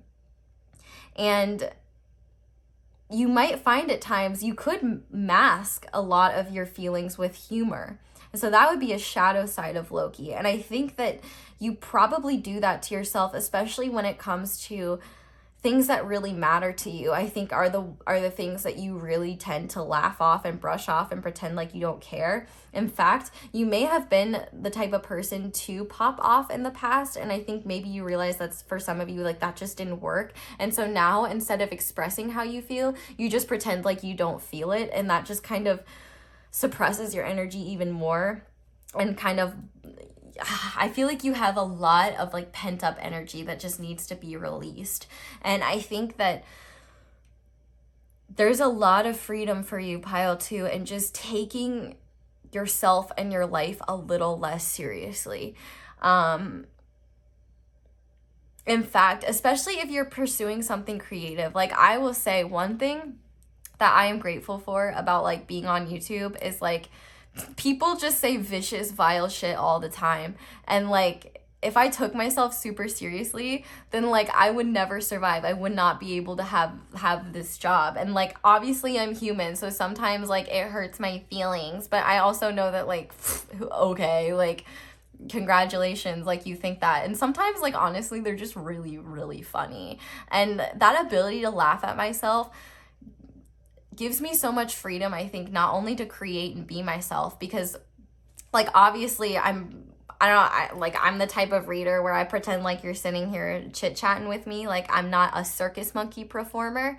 Like a perfect example, like I've had this comment a lot, but like the most recent one, somebody was like, I wish you would just shut the fuck up and read the cards. Like, and I'm just like, okay, I'm sorry, I forgot. I'm a circus monkey and I'm here to just perform for you and give you what you want. Like that, and like that like hurt my feelings for 10 seconds. And then I was like, that's so mean. Like, I don't care. Like, that's kind of funny that person is treating me that way or speaking to me like that. You know what? Like, when you find the humor in those things, it just kind of takes the power away. It's like, okay, well, that person clearly just doesn't get my vibe because, like, I like to, I'm your friend. The very beginning of my videos, what the hell do I say? Like, I'm not here to be, like, prove myself and be like, I'm an all-seeing psychic. Like, I'm here to give you messages and, like, hopefully entertain you for a little bit, make you laugh, and hopefully help you in a way. Like, that's what I'm here to do.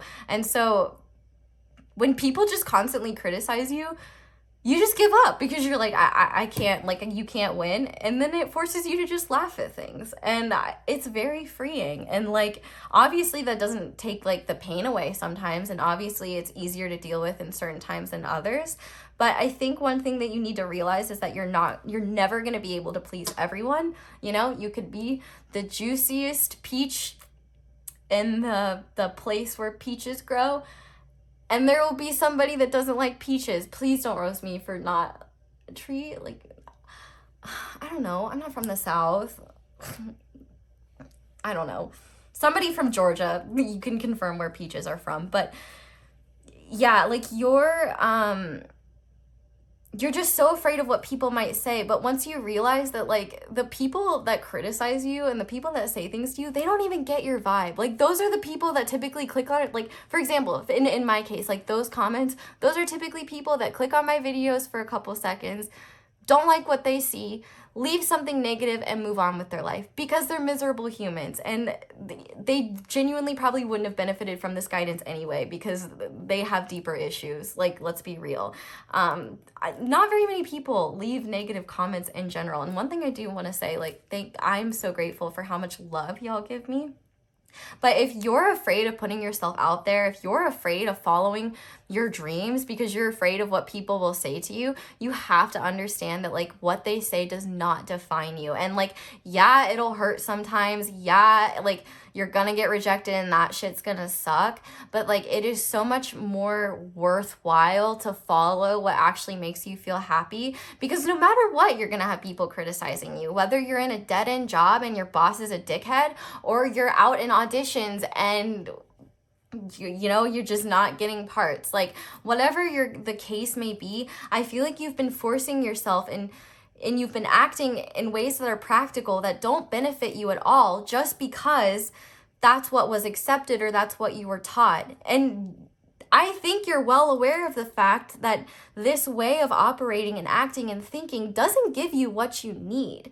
And so I think that Spirit in general is trying to get you to slow down and pull in the reins and recognize that you're too serious right now. We only have air and earth. I mean, that is logic, the logical mind in the material world. And I think that a lot of the fun aspects of life are in fire and water. Like, yes, we need that stability of earth, and we need that logical mindset so that our emotions don't distort us all the time.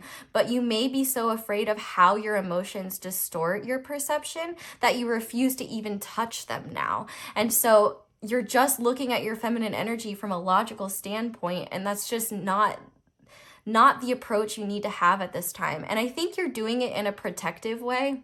You know, Mercury is ruled by Virgo. Virgo is ruled by Mercury as well as Gemini. And I think, you know, maybe like with Gemini energy, you could bounce back between like different ideas of what you should be doing or how you should embody your feminine energy. But I think really it's more so about just giving yourself more space to embrace your feminine energy, to embrace your creative side, like your nurturing side, the side of you that's not acting but is instead receiving. You may not think that you're worthy of receiving good things or worthy of receiving the good that's coming to you. And so in return, you act in ways that are practical, in ways that are approved, because you may not be emotionally ready to, or feel like you're emotionally ready to handle rejection or criticism. But the truth of the matter is that you're never going to be ready for that. Like, when I first started my channel, for example, I think the meanest comments I ever got were when I first started and I was really small. And like, imagine if I had just like let that stop me. Like, you know, I wouldn't be here and be doing this. But like, negative comments are horrible, but they're awesome because they force you to recognize that not everybody's gonna like you. It's impossible to be likable to everyone. Did I even finish my peach analogy? You could be the juiciest peach, but people still aren't gonna like peaches. You know what I mean? Like, that was the point of that, and I lost my train of thought. And like, yeah, that's another thing that I get hate comments for is my ADD. Like, I communicate in a very ADD-esque way. And so some neurotypical people just don't get it. And they're like, you talk too much or you don't get to the point. And I'm like, well, first of all, I'm channeling, and that's a whole other thing. But second, if I let that bother me, that would be taking away a person that is neurodivergent that can bring comfort to other neurodivergent people. Like, I think one of the most rewarding things about doing this is that I've met so many other people that have ADD and deal with like those issues as well. And so if I let that bother me, you know, I don't care if some like neurotypical person thinks I'm hard to follow. Like, clearly, as you can see, there are plenty of people, and I'm sure hopefully you're one of them, can keep up with me and likes the fact that I can, you know, that I deliver messages in this way. And if you don't, the beautiful thing is that there's so many other people out there that could give you messages. And so I guess the point of me talking about all of this is, one, I don't want to use someone else as an example and be wrong. And two, you're not going to be for everyone. And I understand firsthand. I understand this energy firsthand because I used to be in it myself. And like, for me, I was following a path that was practical, even though everything in my soul was telling me to follow tarot and follow this. But I just my perspective was so narrow, and I was like, no, I need to go to school. I need to get my PhD. I need to do this. I'm like, what the fuck? Like, I don't even want to go to school that long. Like, it's crazy in the ways you will act just because it feels right or it feels like it's what you should do, even though it's not what you want to do. And so I feel like you're using logic to keep your feminine energy from kind of like, your logic is invalidating your feminine energy. It's kind of like gaslighting your energy, and like you're probably, if you feel upset or emotional about something, you'll probably say like, oh, you're just being a baby, get over it, to yourself.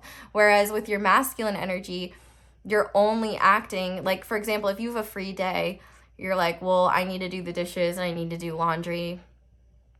I need to do all of these things, but I really want to like do art today or something like that.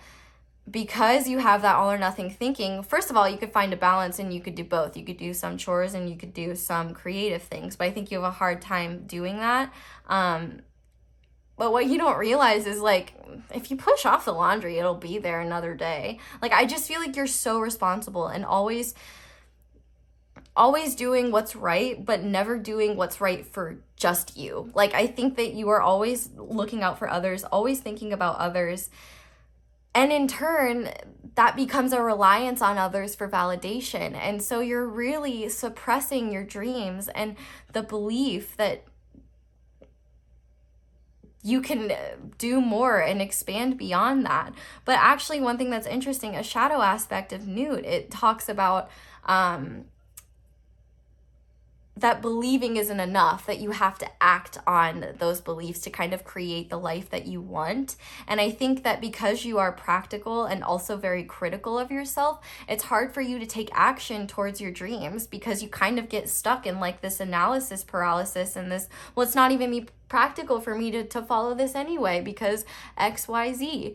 So there's a real need for you to kind of get out of the conditioning that you inherited by the people you were raised from, by the systems you were raised from, and to recognize that you are so much more than what society has conditioned you to be.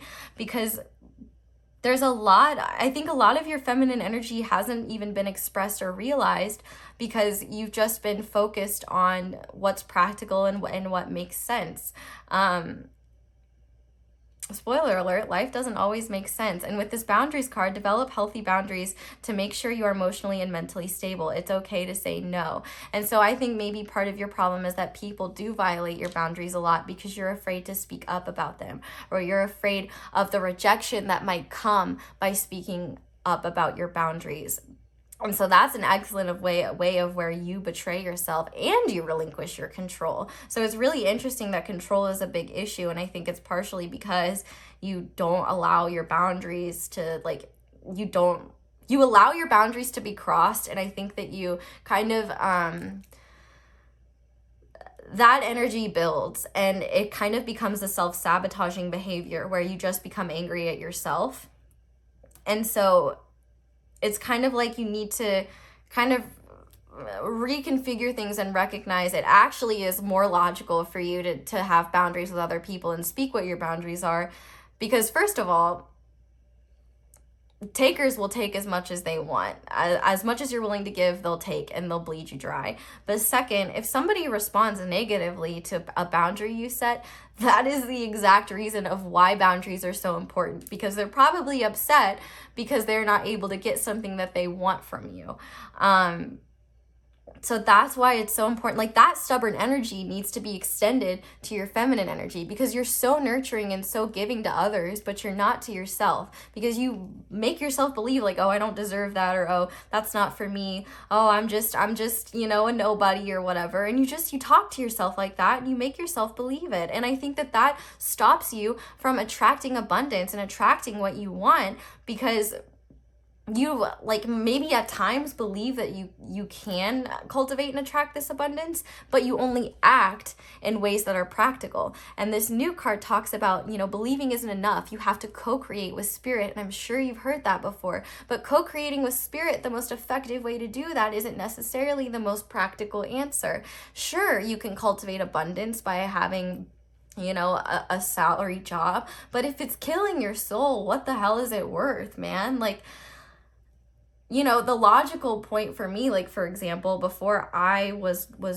reading cards and like deciding that was going to be my career, it was logical and practical for me to continue to follow that. But I find far more happiness and have accumulated far more abundance by doing what was illogical and not practical. And so sometimes it's just about kind of getting out of that energy and deciding what's right for you, and not allowing what you were taught or your conditioning to stop you from following the life that it is you truly want, because you're just as capable of as anyone else. It's just that you are stuck in this cycle of fear and practicality that is just forcing you to repeat the same shit.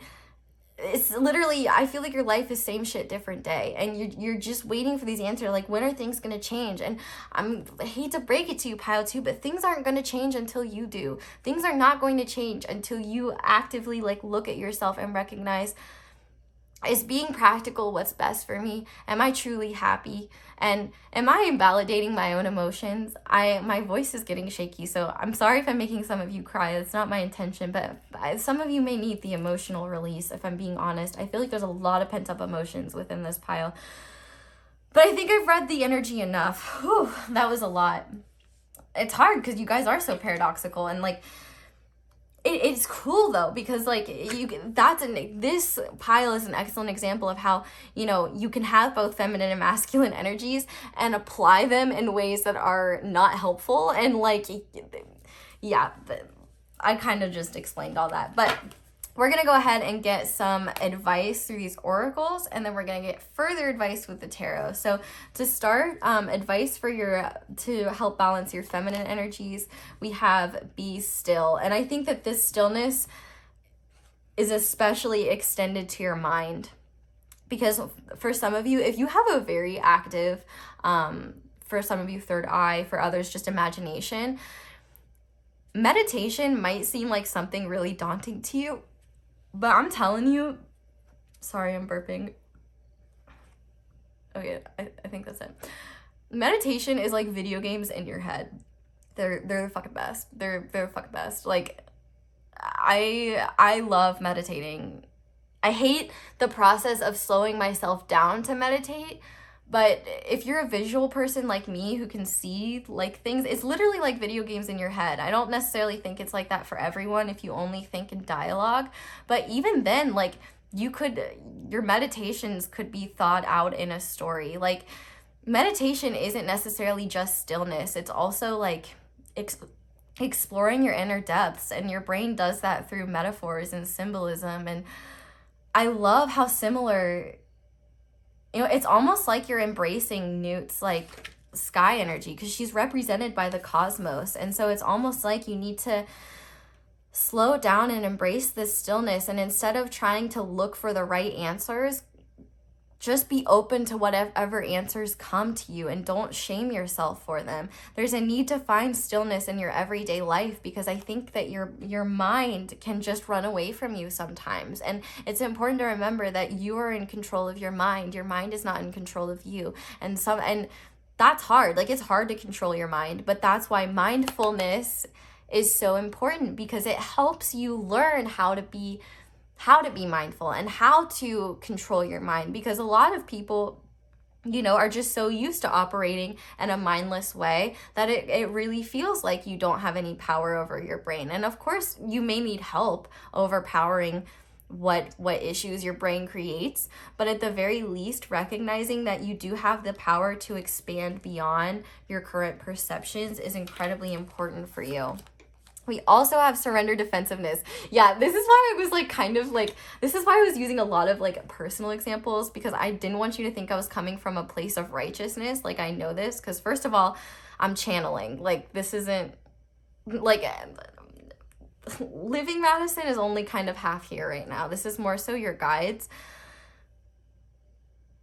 But defensiveness, it may be hard to receive these messages, so I commend you for coming this far. But as you can see, it says defensiveness is a sign of weakness. To communicate in a more empowered way, stay centered and hear someone out, then offer a clear non-defensive response. And so that kind of comes out in that like fear of criticism, fear of rejection, right?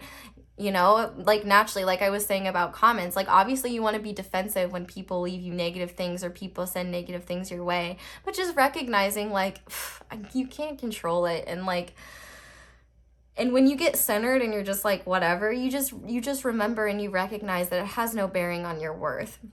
And I hope me talking about negative comments wasn't like, I don't need praise, or like I'm fine, like this is just part of the territory, it's part of it. But I was using it as an example because this is kind of how this Loki energy, like negative comments and things like that, are something that helped me stop taking myself so seriously, because I can relate to being in this energy at one point.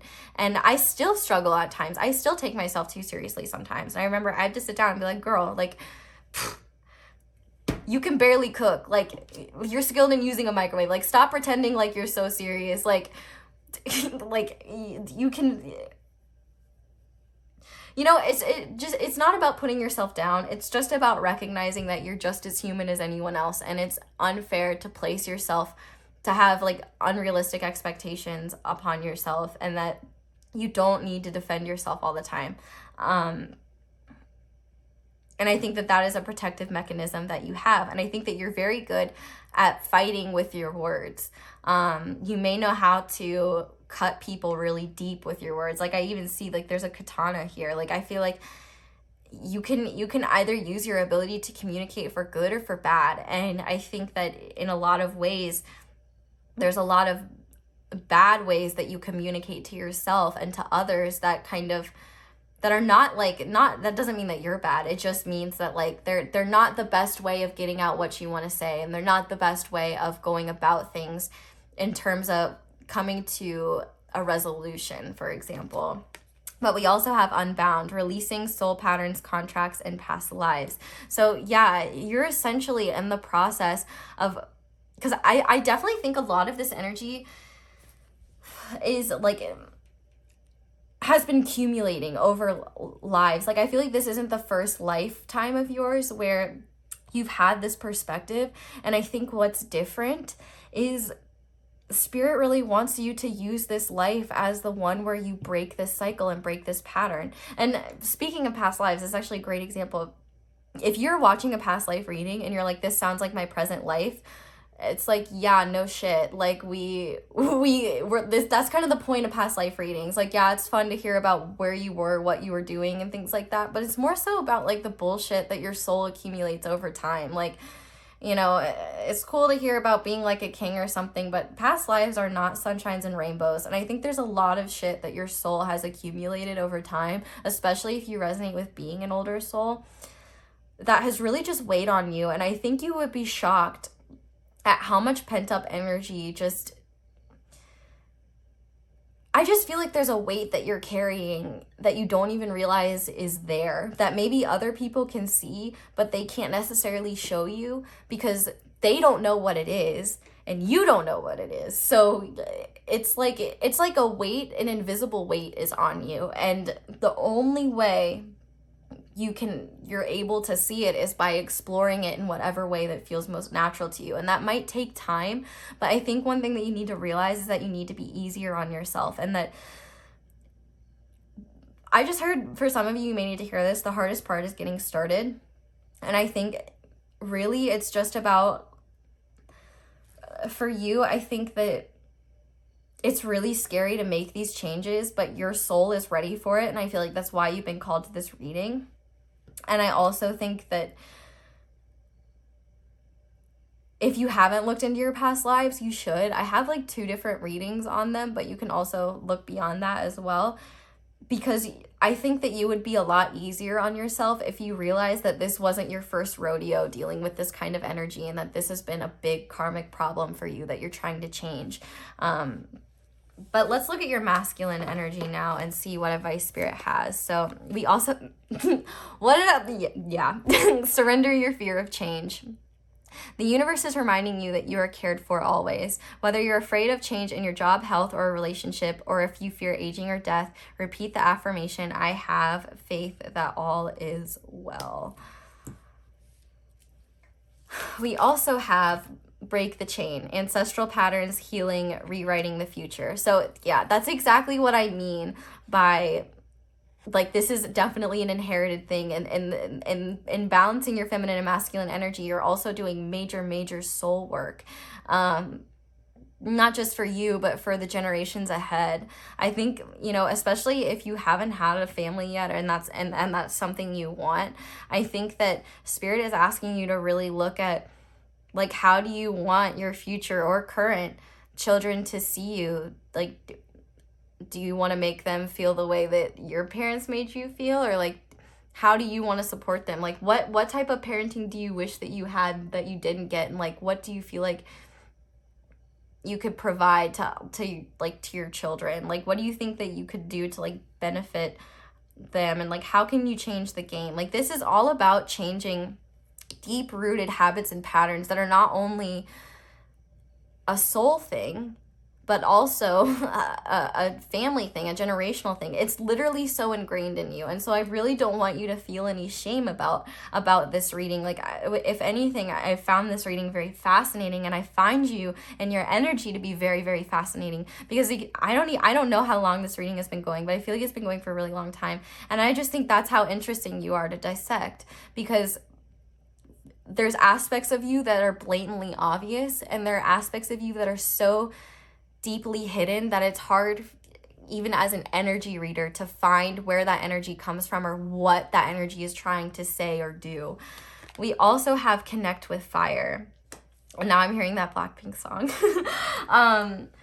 But I think that this is great. You might be interested in like candle meditations or something like that, but fire is another masculine element.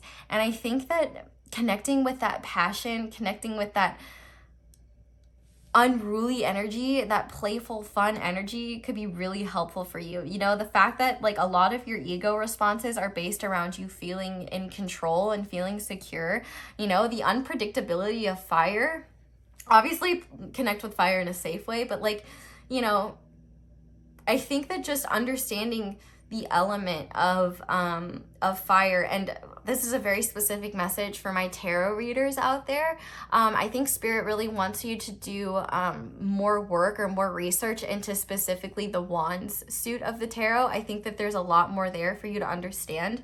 I think you understand emotions a little bit better than like water energy, a little bit better than fire energy. But I think that could help you understand, because I think that you have a really solid grasp of like earth energy and air energy, and I think that's why you're so comfortable operating in it. But there are so many other ways to exist and experience life, and you are limiting yourself so much by only doing what you have in the past or what makes sense to you. So we're going to get some further advice now with the tarot and just see, you know, what guidance your guides have for you when it comes to balancing this energy moving forward. Just give it one more good shuffle and then we'll go. Hopefully you can see it, but I don't want to mess up the cards by shuffling on top. So Spirit, what can pile 2 do to balance their feminine energy, please?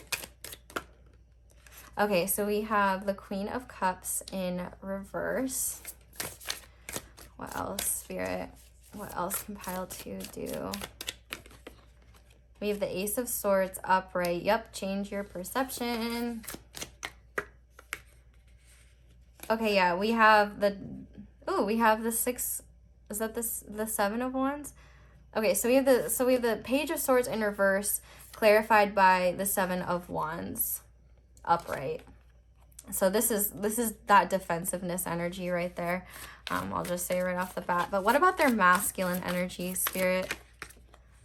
Okay, so we have the 5 of Swords.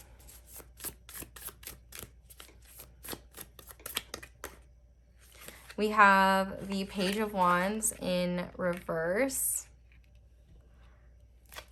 And what else, Spirit?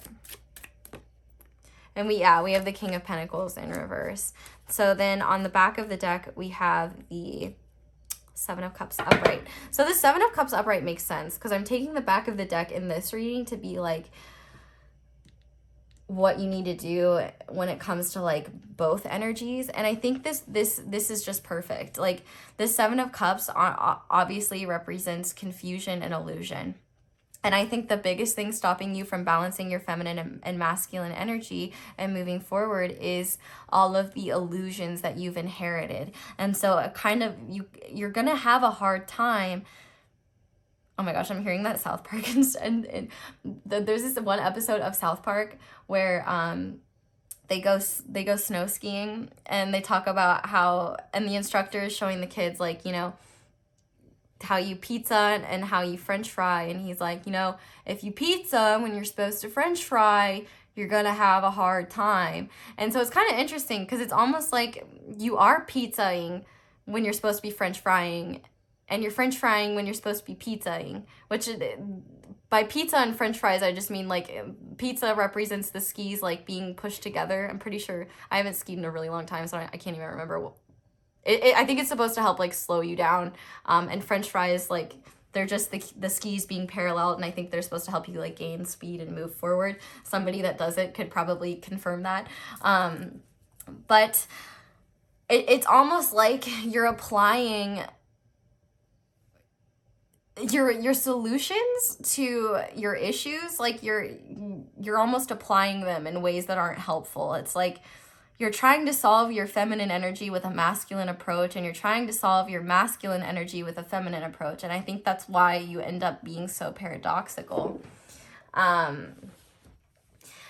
With this Queen of Cups in reverse and also this Page of Swords in reverse, so I think that the biggest thing is that you need to be open to your emotional body and open to nurturing energy, to mothering yourself. You know, the Queen of Cups in reverse, with it being here, it's like I think that you have every ability to be tapped in to your emotional, intuitive side, to your logical side, to your logical side, but you know how to tap into it. You know how to do it. I think that it's just that you're so far removed from it. It's like you wonder or you worry, like, do you still know how to do it? But I think that what's coming for you is the opportunity to change that perception, but you have to change your actions.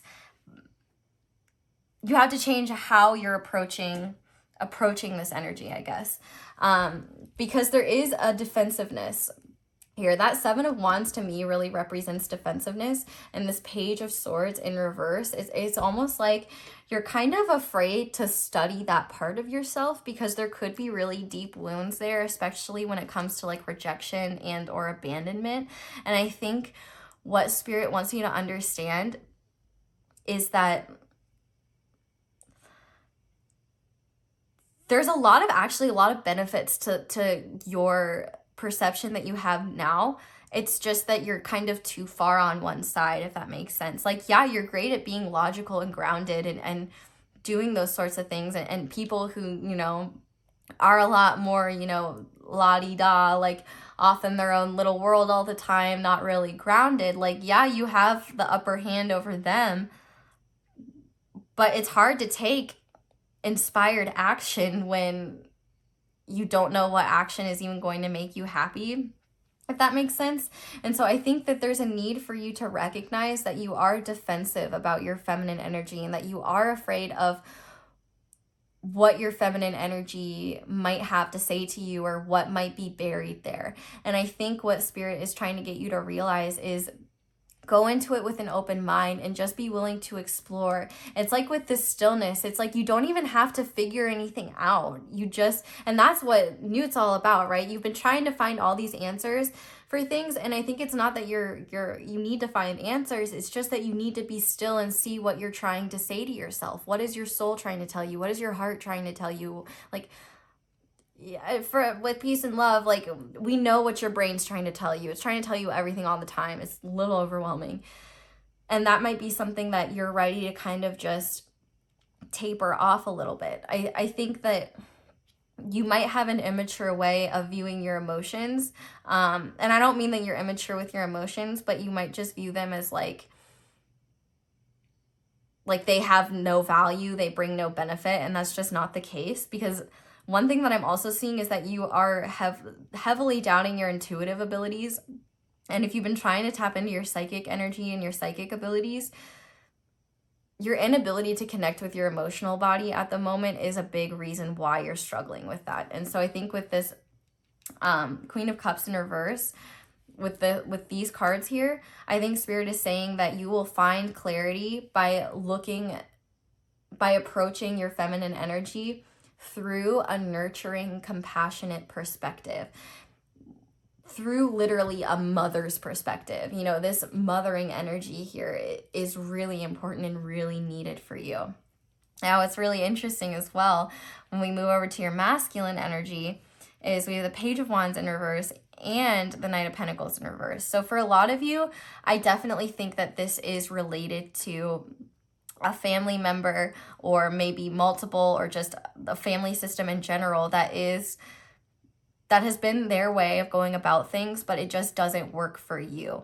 I think one thing that Spirit is wanting you to know, when it comes to taking action towards what you want, you may have a hard time taking inspired action because you haven't kind of explored your passions enough. With this Page of Wands in reverse, it's like, yes, you have a really evolved understanding of the material world, and you're very good at like navigating your material world. But it's hard to cultivate what you truly want in the material world without recognizing what truly makes you feel passionate and giving yourself the room and the freedom to explore that and to have a more playful, fun energy around it. You know, your masculine energy is really ruled by this advanced and honestly pretty stubborn masculine earth energy. And I think that you are so focused about what's practical, what makes sense, what is safest, that you don't even open up your mind to think about the possibilities of what could be. I think you do have the tendency to be very well, we've already established that you're very hard on yourself, but with this Five of Swords here, you know, I think about the same lady who made these tarot cards. She also made these animal cards, and the earthworm is an animal in that deck, and the earthworm is all about having a beginner mindset and trying new things. And so I think one thing that really holds you back, you know, because you have a hard time being nurturing and kind to yourself, it's almost like you stop yourself from getting started before you get there because you have so many limiting beliefs, and your natural inclination is to do what's practical. And so one, you have to be less afraid of wasting your time, because sometimes you are going to waste your time. Like, I waste my time all the time. Like, it's just the fact of life at this point. But it's almost like you have to be unafraid of doing things that are not practical and being willing to just explore things for the heck of it, and exploring things not because they'll bring you some financial or monetary gain, but rather exploring things because they just seem interesting and you want to see what's up. Like with this playful energy, Loki's all about play, and it's like you need to have more of that play in your life to take action, to feel more comfortable taking action towards things that don't necessarily have a direct benefit other than emotional satisfaction and happiness. But you can't even recognize how you're going to get that until you're open to feeling those emotions again. I recommend this book in a lot of my readings, actually, but it's The Wisdom of Insecurity by Alan Watts. And it literally talks all about how, like, you know, part of life and like living life is those extreme highs and lows, and you don't want to be afraid of them, you don't want to fear them, but you do have to recognize that, like, you know, life is not stagnant, life is not constant. And when you're afraid of change, that makes just living life really difficult, because your life, the only constant thing in life is change.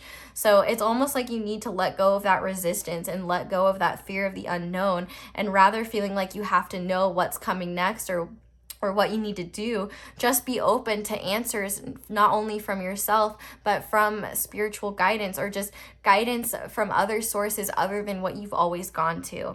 You know, there are other solutions and other ways of finding solutions to your problems, and finding, you know, there's always a different path that you can take, and it's all about just being able to recognize that there's more than one path, and that your path doesn't have to be the same as everyone else's, and that's okay.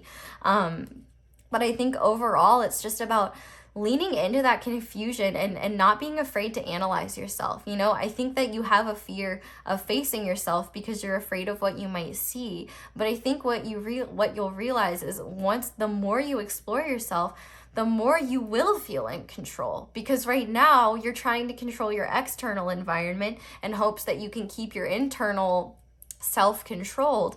But rather, if you just kind of focus on your internal self, what's going on externally won't matter, because you'll recognize that you don't have control of it, and you'll shift your ability to control the things that you can, and you'll be focused on what you can control rather than being upset over what you can't and feeling powerless.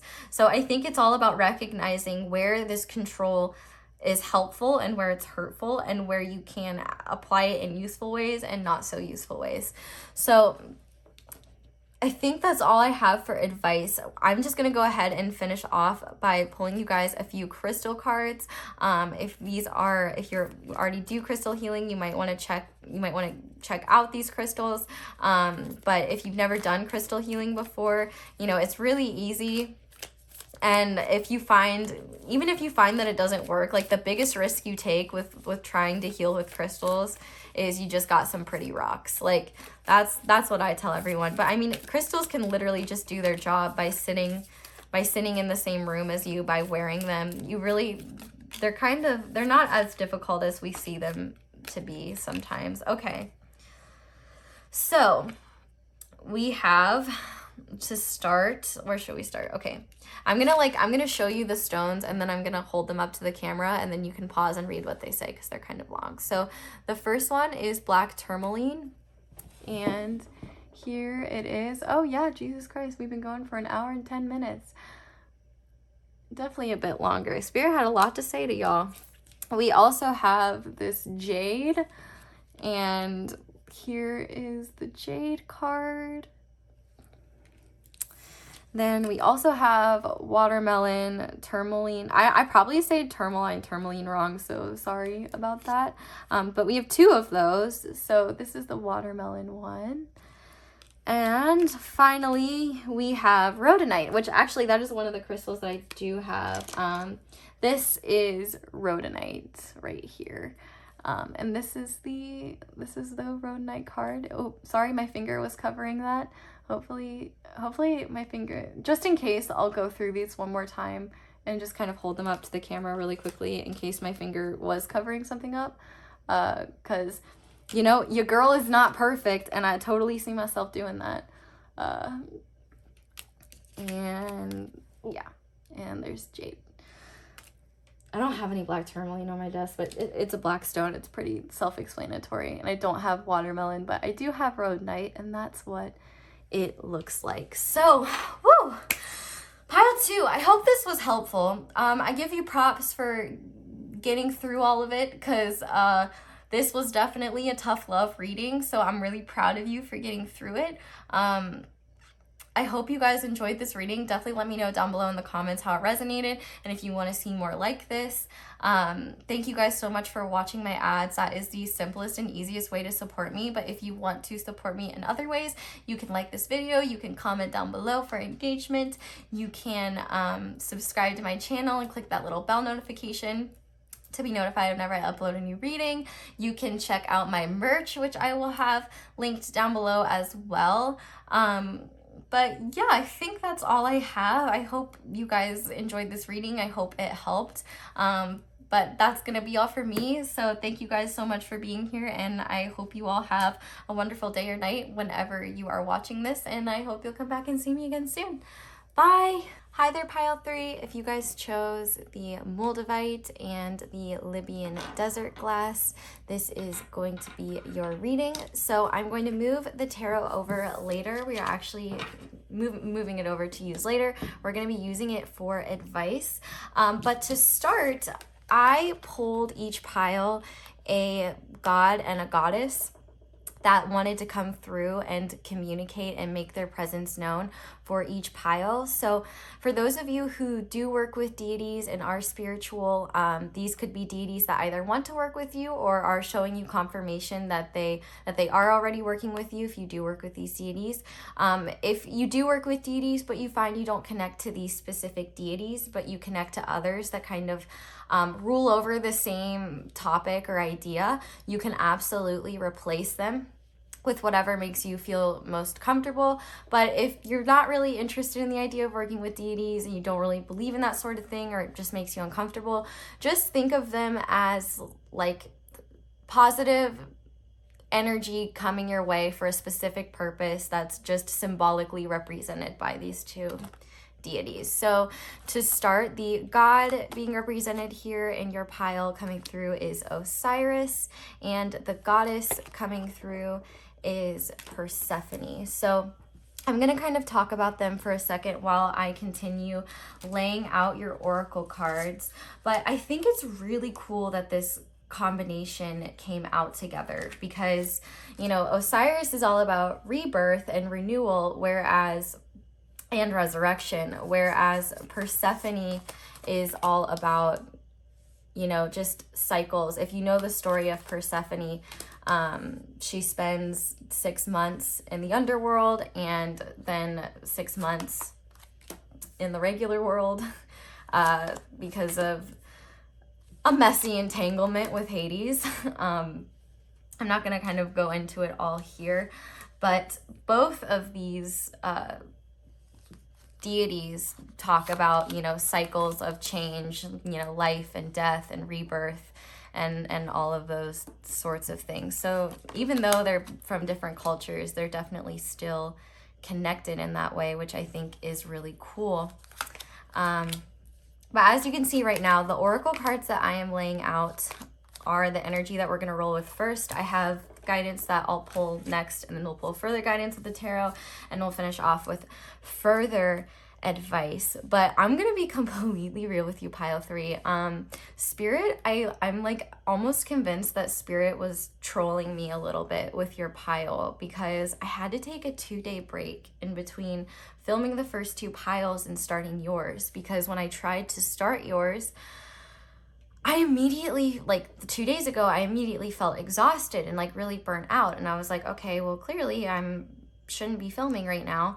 And I just couldn't find the energy to come back and film. And it didn't make any sense to me, because I was excited to do this reading. I still am excited to do this reading. I found it very interesting, and I just wanted to see what was up. So I thought it was definitely like very weird that I felt so exhausted, and like why I just couldn't get myself to do this reading. And now I kind of understand why. Pile 3, I can definitely see that you're experiencing a lot of burnout. And actually what's interesting is that this is less so about your feminine and masculine energy, because I think that you do just like, you already have a decent understanding of your energy. I think you're typically pretty good at gauging what you need and what you don't need. But I can definitely tell that you've been feeling stuck for a hot second. And we have to talk about how much fire is here between the elephant and then the fire card. So fire signs are Aries, Leo, Sagittarius. Then we also have the firefly. Even though that's an air sign, I find that to be in like a little interesting synchronicity. And we also have the moon. Cancer is ruled by the moon, and in tarot, Pisces is ruled by the moon. So those signs could be significant, as well as Gemini, Libra, Aquarius with the firefly, but you certainly don't have to have those placements. But from what I can see here, you're definitely like burnt out. And I think that this is particularly frustrating for you, because you definitely are a more evolved soul. I think that you're pretty wise. You're likely an older soul. And I think that you don't necessarily struggle that, I don't want to say struggle that much, because like everybody struggles, but I feel like you typically feel more prepared and more capable to take on the challenges that come your way, I guess. So I wouldn't say it's that you have less struggles. It's just that whatever struggles you're facing, you're more you typically have a healthy way of looking at things and way of approaching things that is helpful. But so one thing that I'm seeing here with this Elephant card, this is the most evolved fire card in the deck. And so I definitely think that you either have a lot of fire in your chart or you just kind of operate on fire energy. So you may be the type of person to only act when you feel motivated to. No shame, I'm the same way. You might get burnt out really easily, or you might struggle to kind of just temper that fiery energy. It's kind of like you're either like literally on fire or completely burnt out. And obviously that's kind of the difficulty with fire, is that while it is very powerful and magnetic and you know, can do a lot of damage and can make a lot of progress, it doesn't last very long. It's very intense, but it burns out. And so I definitely think that you've been maybe stuck in a period of burnout for a while. For some of you, it's been a while. For others, I think that it's starting, or or you've been burnt out, but you're just becoming aware of it. Like you've been on autopilot so much that you're only starting to realize how affected you are by this burnout. But with Osiris being here, this is a really positive sign to me, especially with the Elephant, because the Elephant talks all about being able to overcome your obstacles. And then also Osiris talks about, you know, new beginnings and resurrecting yourself. And this card talks about calling upon him when you need renewed or feel like there's no hope. He is a great God to like work with in that way, because like his story, I guess I would have to kind of go into his story, but essentially he was murdered, and that's Isis, and she basically like put in work to bring him back so that they could have I think they could have a son Horus. I could be wrong though, but it was almost like Osiris was brought back to life to like carry on the next generation, that sort of thing. And I think that he's really coming through to help give you that burst of motivation for a new beginning. Because one thing that I'm really seeing here with Persephone is that I think that you are struggling with this cycle that you're in right now, which is obvious because I've kind of already said that. But what I mean by that is like, we have this shame card here. You are not flawed. You're so worthy of love and belonging. Forgive yourself for not giving yourself enough self-love. And I feel like maybe you just compare yourself to others a lot, where you feel like you should be at the same place they are, which is just kind of a logical fallacy within you that you'll have to work through. But I feel like you may be struggling. Spirit's wanting me to use me as an example, so I'll just do that really quickly.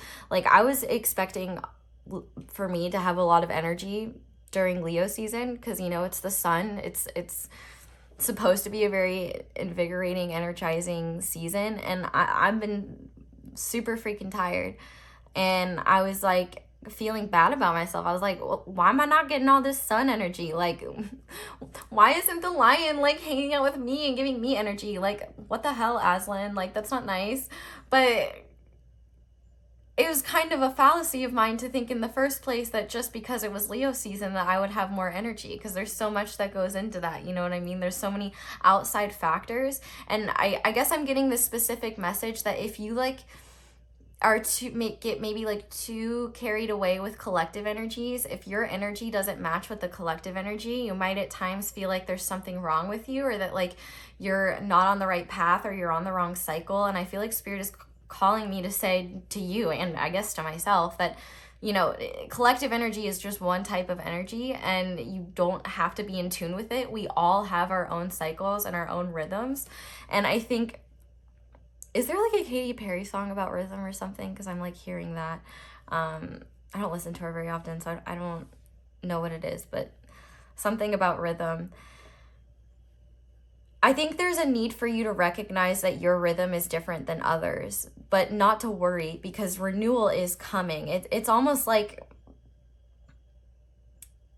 Persephone is coming forward to show you to force you to zoom out, and instead of looking at cycles on like a day-to-day or a weekly basis, to look at like the bigger cycles in your life and kind of just recognize that there's always highs and lows there. She's kind of talking about cycles as a whole, but Osiris is coming through to say, okay, you've been at one point in your cycle for a while now, and we're ready to kind of change that and break through this cycle so that we can start new ones. So it's like they're really working together in a really awesome way to kind of help you break out of this stagnancy that you've been dealing with.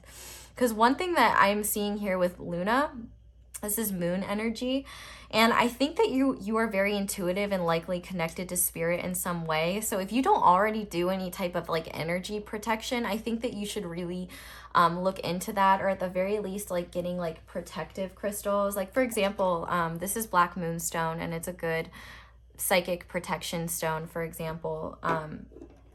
But it's almost like you do need to be more careful with your energy. You might at times just get kind of so caught up in your own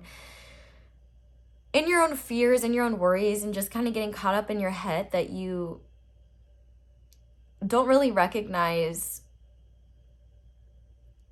how you may just be absorbing what's around you and it's not even you at all. You may be internalizing what you're absorbing and then thinking that it's your fault. And I think what Spirit is trying to tell you is no. It's just that you need, well, first of all, you need to ground.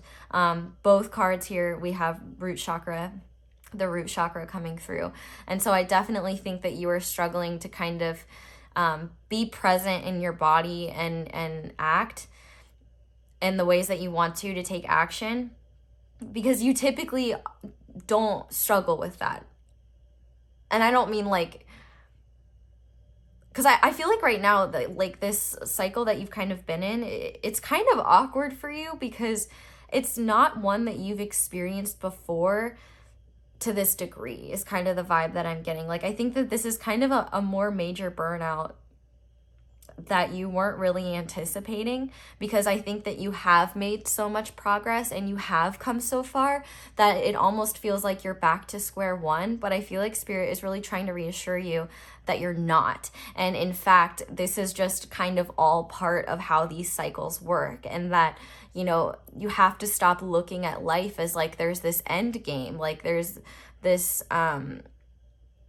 I'm hearing like the Avengers Endgame. I've never seen it, so I don't know if there's anything in there that would be relevant to you. But if I heard it, so I said it. But I haven't seen it, so I don't know anything about it. But I really feel like one thing that both Persephone and Osiris are trying to get you to realize is that you have to let go of the idea of a constant version of yourself, or for a normal for yourself. It's almost like instead of expecting you to have a level of normalcy in any way, you just need to recognize that whatever you're going through is your new normal. And it's almost like instead of trying to find a normal, it's more so like your guides really want you to take things very day to day. And instead of thinking, well, I used to do things this way and they worked, but if that's not working, like obviously that needs to change. Like that, there needs to be a new normal.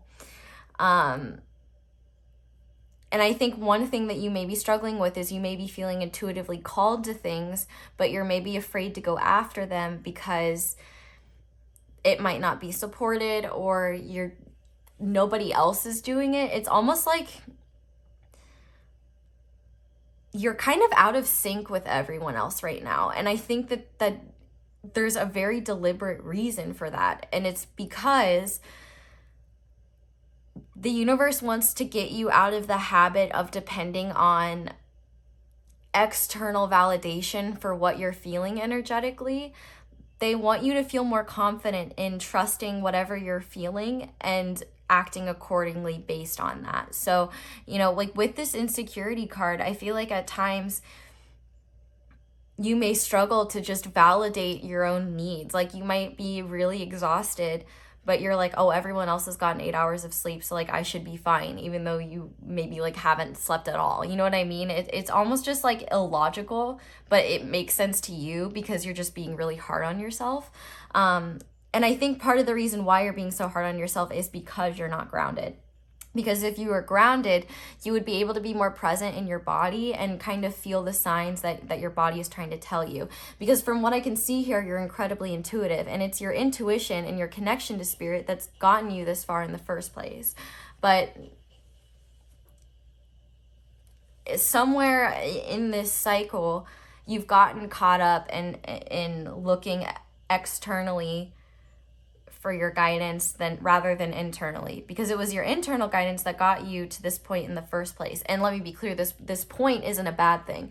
This is just a part of a cycle, and it's here to teach you how to reconfigure what works, and also to recognize that these periods of burnout are normal, and sometimes they're very much needed in order to just rest. It does just kind of seem like you're absolutely exhausted. And one thing that I'm remembering about Osiris is that, you know, not only is he the god of like resurrection and renewal and things like that, but also in ancient Egypt, he also ruled over like the Nile flooding and the budding crops. And so you have all this fire and air here, but you don't have water and earth.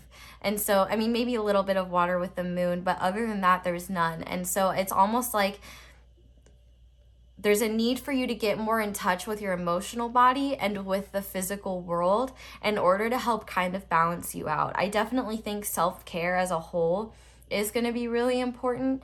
But with this shadow energy of inconsiderate here, at first it kind of like caught me off guard. Like I was kind of confused by it, because you don't give off like an inconsiderate vibe, especially with having this wise elephant energy.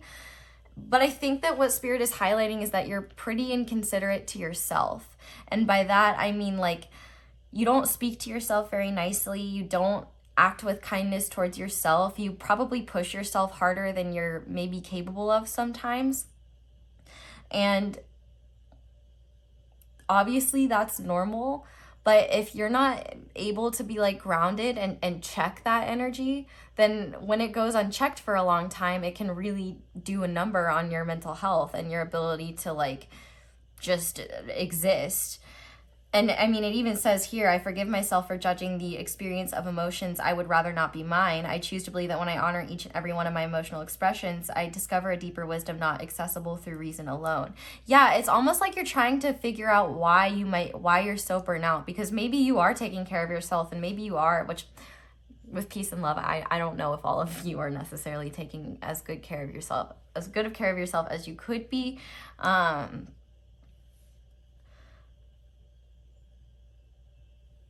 But I almost think that like you just have this fear of acknowledging a lot of aspects about yourself, like the fact that you're human and the fact that you need to rest. Like you just have such unrealistic expectations when it comes to yourself. And like, yes, you have accomplished really amazing things and you are incredibly impressive and you do have a big mission and a big purpose here, but you can't carry out that mission if like you're too exhausted to get out of bed. You know what I mean? Like you can like rev an engine all you want, press the gas in a car, but like if there's nothing in your gas tank, like you're not gonna go anywhere. You know what I mean?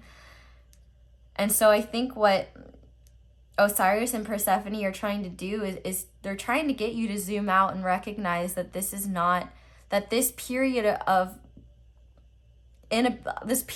burnout and fatigue is not a punishment. It's literally the universe's way of forcing you to slow down so that you don't become so burnout that at one point it all kind of blows up in your face and you either make some kind of mistake or something happens. Like it definitely seems to be protective more than anything.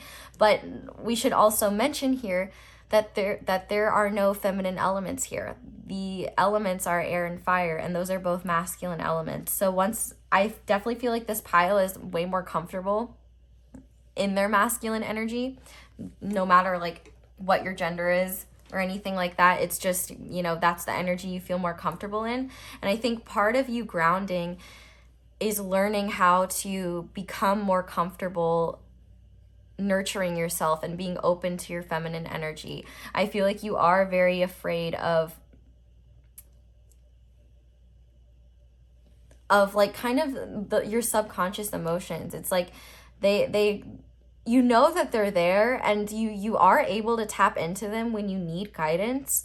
But I feel like your intuition is talking to you way more than you realize, but you're not really able to recognize it because, one, you're not really very present in your body. And so oftentimes our intuition will give us like answers through our gut and things like that. Also makes me think of the solar plexus chakra. You may want to work on your solar plexus chakra because the solar plexus chakra is ruled by the fire element, so I think that could be really helpful for you.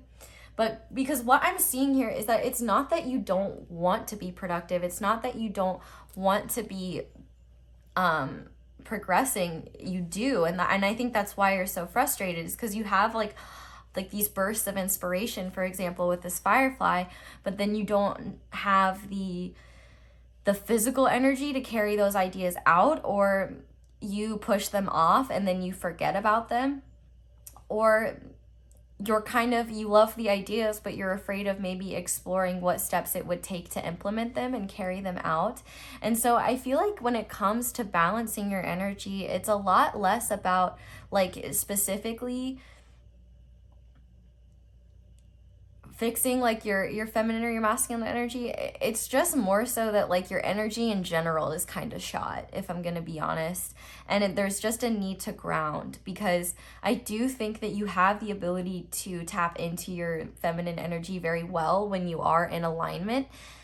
I think what you just don't realize is that you don't have to mentally recognize that you're tapping into your feminine energy, if that makes sense. Like you might feel like you don't understand your feminine energy at all, or feel like you don't really relate to your feminine side. But I think what you don't recognize is that your feminine side is very subtle. The moon is all about, hidden things, illusions, and things like that. It's the subconscious. And so I think that you're actually being encouraged to kind of just to try to like lift the veil behind your feminine energy. But I think one thing that your guides are trying to make you aware of is that it's going to be harder for you to understand your feminine energy if you're looking at it through a masculine standpoint. So, if you're looking at your feminine energy from like a logical, rational place, it's not going to make sense. And you're going to be very confused. So I think one thing that Spirit is saying is stop questioning, one, the bursts of inspiration that come to you, and act upon them if you feel ready to. But two, it's not a bad thing to have feminine energy. It's not a bad thing to nurture yourself. It's not a bad thing to do self-care, to take time for you. And I feel like you may at times feel shame for doing that. And I think what Spirit wants you to understand is that despite you being so impressive, you do still struggle with a lot of insecurities. And it really stops you from going like full force into what it is that you want to do. And I think that you feel like, I think that this is frustrating for you because typically you don't necessarily feel, it's like only certain times when your insecurities are like poked, kind of like with this little devil poking them here. It only comes through at certain times, and it might throw you off balance because you either typically do feel confident in yourself, or you just don't feel like literally insecure very often. And so I think what's happening here is that because you kind of don't have a good gauge of how your feminine energy works and kind of what's going on underneath the surface of your subconscious, your insecurity kind of stems from this part of yourself that you don't really know and understand. And so it's almost like by embracing this feminine part of you and learning how to nurture yourself and nurture your creativity and make time for play, make time for rest and leisure, and allow yourself to receive things instead of always being the one to go out and conquer and, take action and be the one to do everything. It's almost like the universe is trying to get you to understand that sometimes the best thing that you can do for yourself is just nothing but relax, nothing but recognize that you need a break too. And I think that you need to give yourself time and space to kind of just explore those parts of yourself that you keep hidden. Because I do think that there's your emotional body, it kind of seems like your emotional body,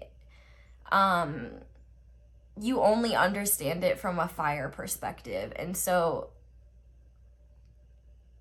processing your emotions through fire versus through water are two very different things. You know, fire is impulsive, it's hot, it can be very like chaotic and things like that. Whereas, you know, understanding your emotions through like a more like watery perspective, through a watery lens, is like it's deep and it's flowy and it's malleable, and it's almost just like the biggest thing, just first and foremost, when it comes to balancing your energy, is internal self-exploration is very important, because I think that you are very good at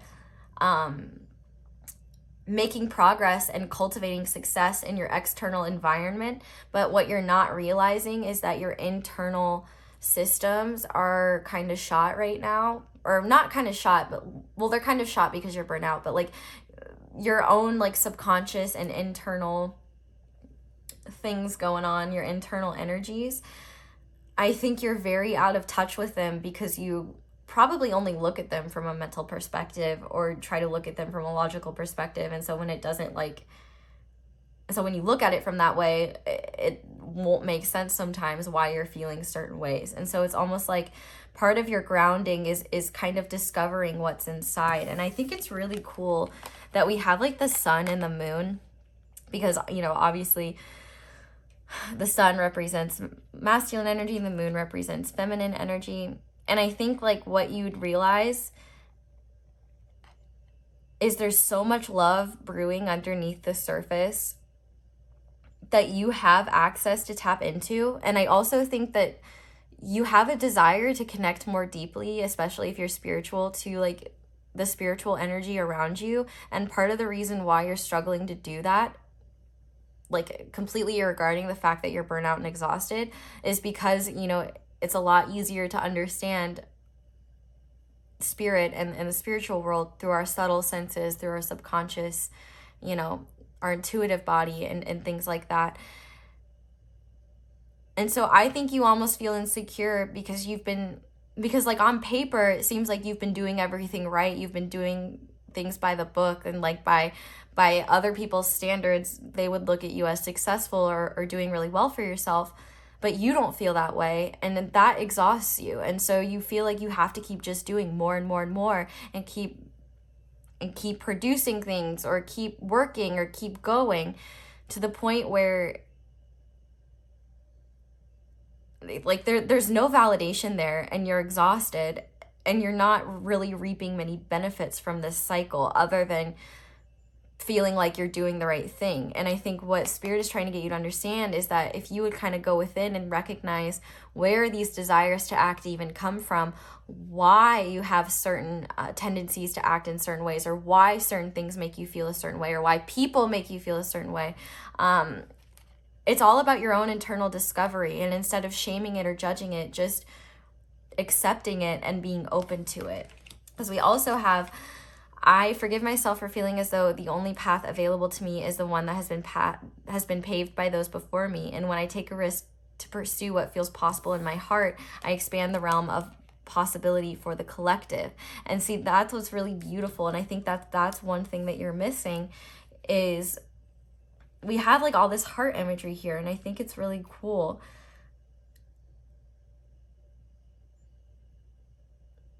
And like I feel like you may look at having like negative emotions like jealousy, or bitterness, or sadness, or burnout, or like just frustration, or any emotions, I guess, that we would deem negative. Emotions are just emotions. It's our judgments that we place on them.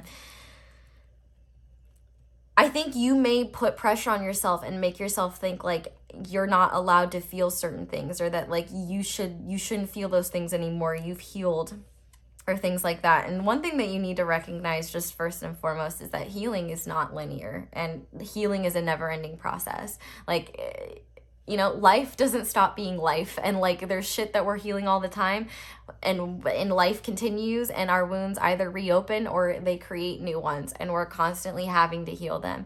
And it's an exhausting, never-ending process. But I think that you've kind of been banking on this idea that if you accumulate some sort of success in the physical realm, or you get to a certain point in the physical realm, reach a certain goal, that you'll feel complete, you'll feel good. But like you're not, that's just not going to happen. And I think one thing that you need to realize is that no matter how many amazing things you accomplish, you are still human.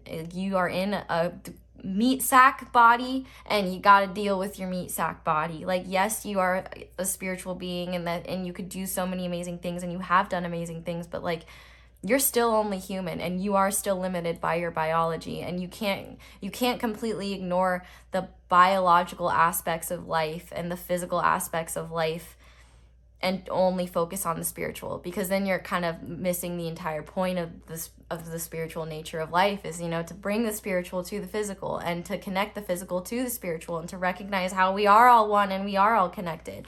And I think what you're realizing is that you're like, the universe is literally forcing you to be stuck in a cycle that you may feel like no one else is in, and that may make you feel very isolated. But what Spirit is trying to get you to understand is that you are always going to be on your own cycles, and they're not always going to sync up with other people, and you're not always going to have things in your external environment to validate what you're going through. And that's why it's important for you to validate it, because if you validate what you're going through and recognize what you need, nobody can say shit to you. Like, if somebody asks, like, for example, you know, if you're the type of person to say yes when you would rather say no to things, like if somebody's asking you, you know, to help them move, and you only have one day off and you're exhausted, and your typical response would be to say yes, but you're like, no, I'm really tired, you know, you might out of shame say yes because you don't want to admit that you're tired, or you might worry that you're being insecure and you're being inconsiderate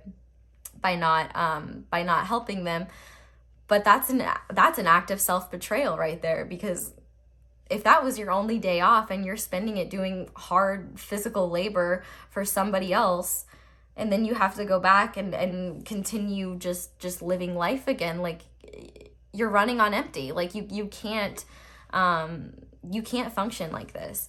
And so I think what you need to realize is that, yes, you have made a lot of progress already, but you're missing a huge chunk of the pie, which is just actually trusting yourself and actually listening to yourself. You know a lot of these things already, but there's a huge difference between knowing and being. And in fact, I would be willing to bet that you've been telling yourself these things, and maybe telling other people these things, but you have literally just been ignoring it for yourself. And so I think what you're about to discover is that you kind of have to be your own pioneer. And when it comes to your energy, it's, first of all, there's a need for you to kind of just, maybe there is a lot of heavy masculine energy here. So I think that there is a need to maybe explore your feminine energy more.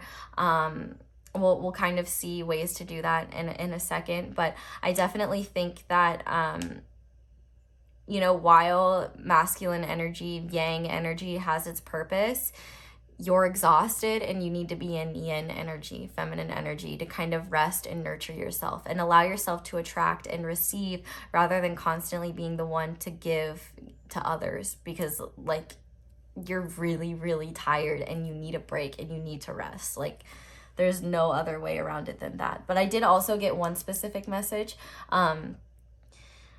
You may be extra susceptible to the cycles of the moon.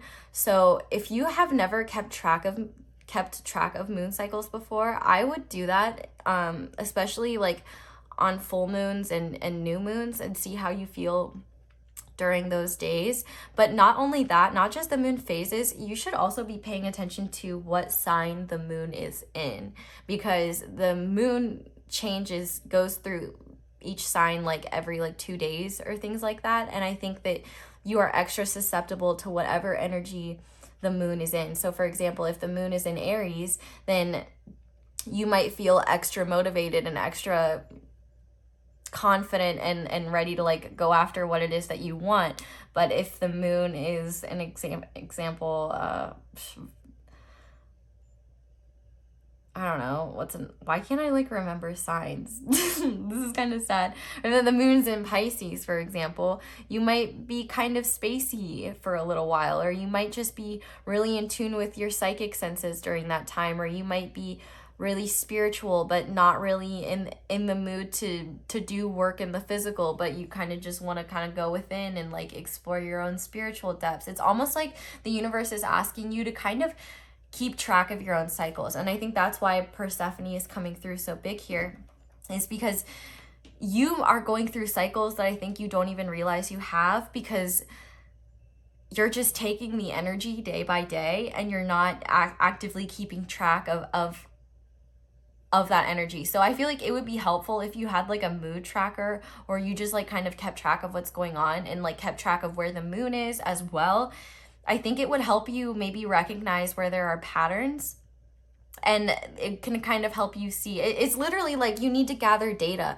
Yeah, if you want to, like, you are so mental. So essentially what Spirit is saying is like you need to gather data about yourself, so that you can kind of start to understand why certain things, why you act in certain ways, or why things manifest within you in a certain way. And I think that you will find logic in like, you'll actually be able to make logical conclusions about your energy the more data you have on yourself, is like something that I'm hearing. So that's really interesting. And I just find that really interesting as well. So I may join you in that, because like, I don't know, that was just an interesting blurb from Spirit. I'm like, that's the real tea. But now that we've looked at your energy, let's go ahead and see what we can do to fix it, or not fix it, but help it. So for your feminine energy, we have surrender to complete healing. Open fully to the loving, compassionate forces of the universe that support your physical, emotional, and spiritual healing.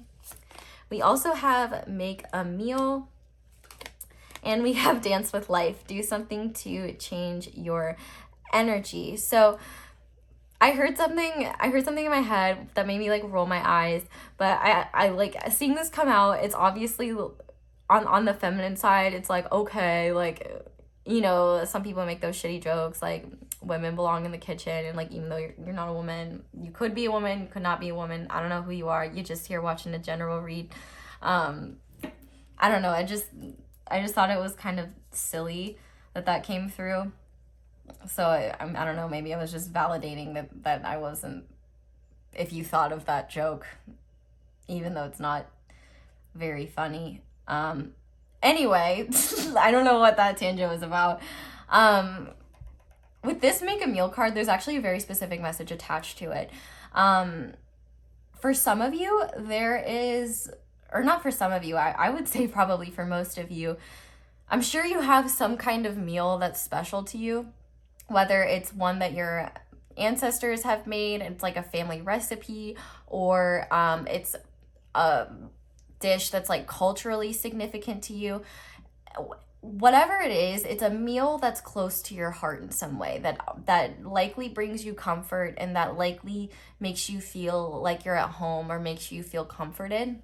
Spirit is really encouraging you to make that or eat that. Or if you have like family members that could teach you how to make it and show you how to make it, you know, it could be an awesome bonding opportunity, not only to learn something, but to like carry on that tradition and know how to make it for yourself. I almost feel like food could be very healing for you. And I think that you could find like more depth and meaning with exploring food almost. And I think one thing too is you can kind of tell the difference between food that's made with love and food that's not, right? You know, food that's made with love just kind of tastes a little bit better. Like, you know, like the people that you love, their food is always gonna taste better because it's made with love, hopefully. And even if it tastes bad, you're happy to taste usually you'll eat it anyway because you love them and you want to make them feel good. But we're not talking about bad meals here. We're talking about good meals that make you feel nourished, good meals that make you feel loved. I think one thing that you need to hear is that iced coffee is not a meal.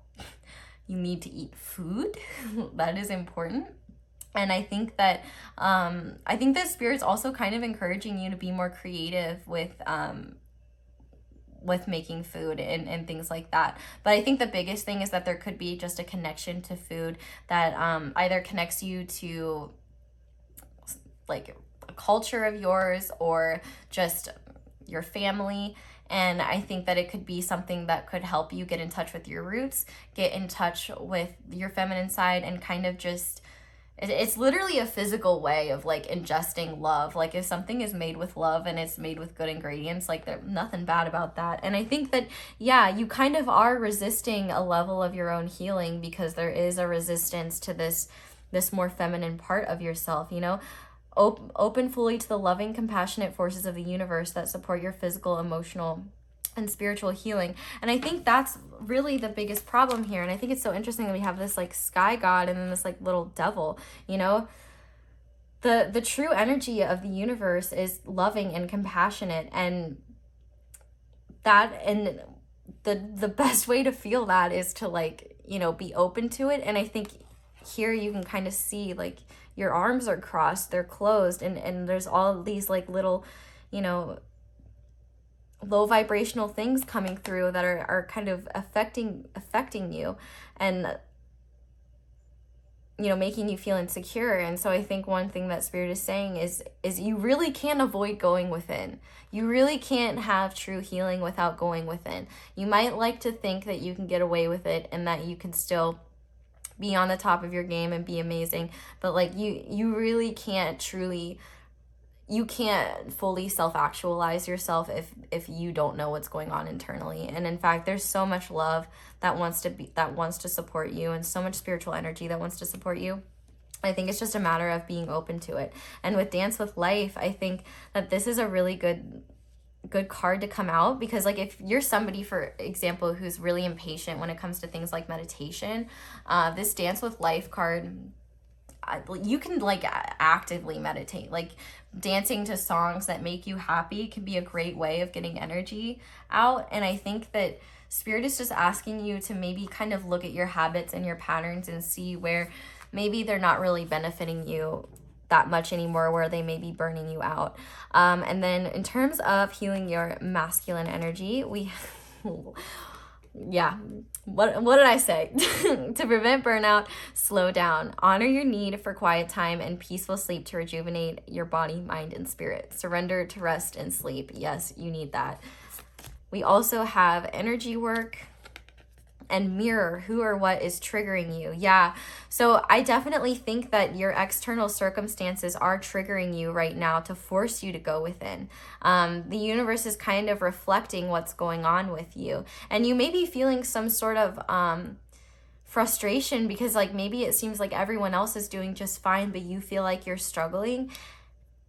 And that's kind of Spirit's way of literally triggering you to be like, yeah, it's because you are struggling. It's because you need to address things within you. Like, we're literally doing this to force you to look back at yourself. And I love that there's these mirrored images, because the thing is that like,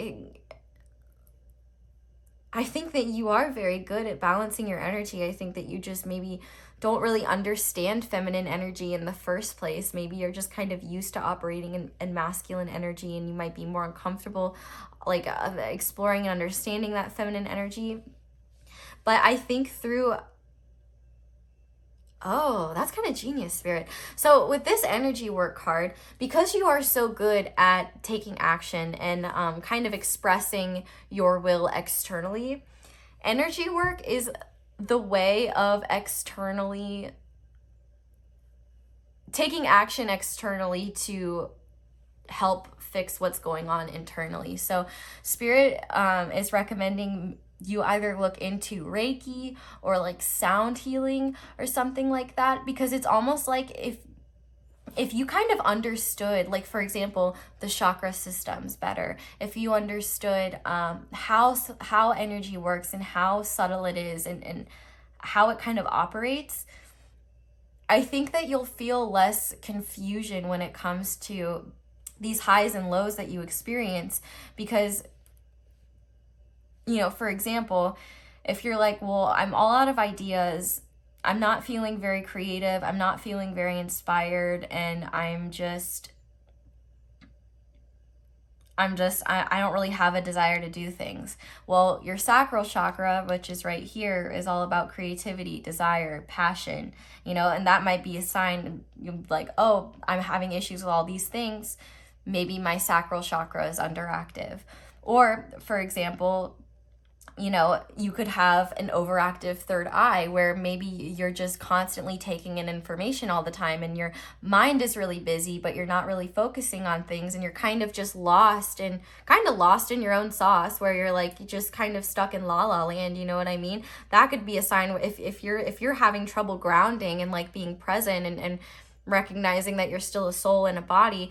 That might be a sign of, oh, it looks like my third eye is overactive. So one thing you should know is that, like, just when it comes to chakras, like, they can be imbalanced and they can be overactive and underactive. So it's all about finding that balance. And I think it's more so like if you just kind of studied more of this spiritual stuff, then instead of not understanding why you're experiencing certain things, you may be able to see how you can bring them back into balance, or you may just be better at discerning what the specific issues might be, if that makes sense. But we're gonna go ahead and get into your tarot now, because I feel like that kind of covered all my bases.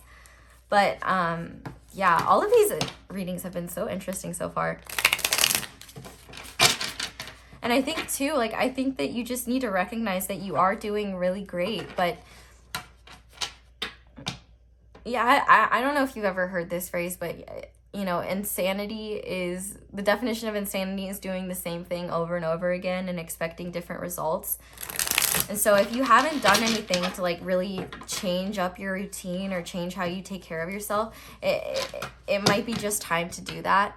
And Virgo season is the perfect time to do that. So at least we're in the right spot. So Spirit, what advice do you have for pile 3 when it comes to balancing their feminine energy?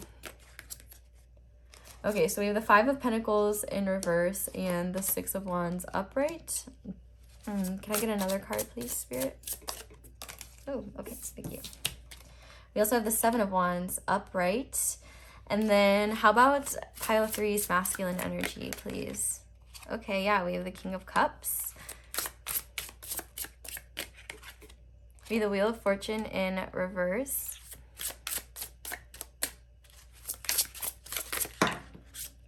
Okay, so then we also have the Sun and the 10 of Wands in reverse. And I feel like this card wants to come out, so I'm gonna, yeah, okay, that makes sense. 9 of Swords upright, 4 of Cups in reverse. So these two, Spirit told me these two need to go in the middle. Okay, so in terms of your feminine energy, one thing that I'm hearing is that you definitely struggle with a lack mindset. And obviously having like an abundance mindset can be very difficult. And obviously if you grew up like in poverty or things like that, there is a lot of trauma around that, and it can be very hard to have that mentality. But even though it's difficult, that doesn't mean it's necessarily impossible. And I think that one thing that Spirit is saying is like,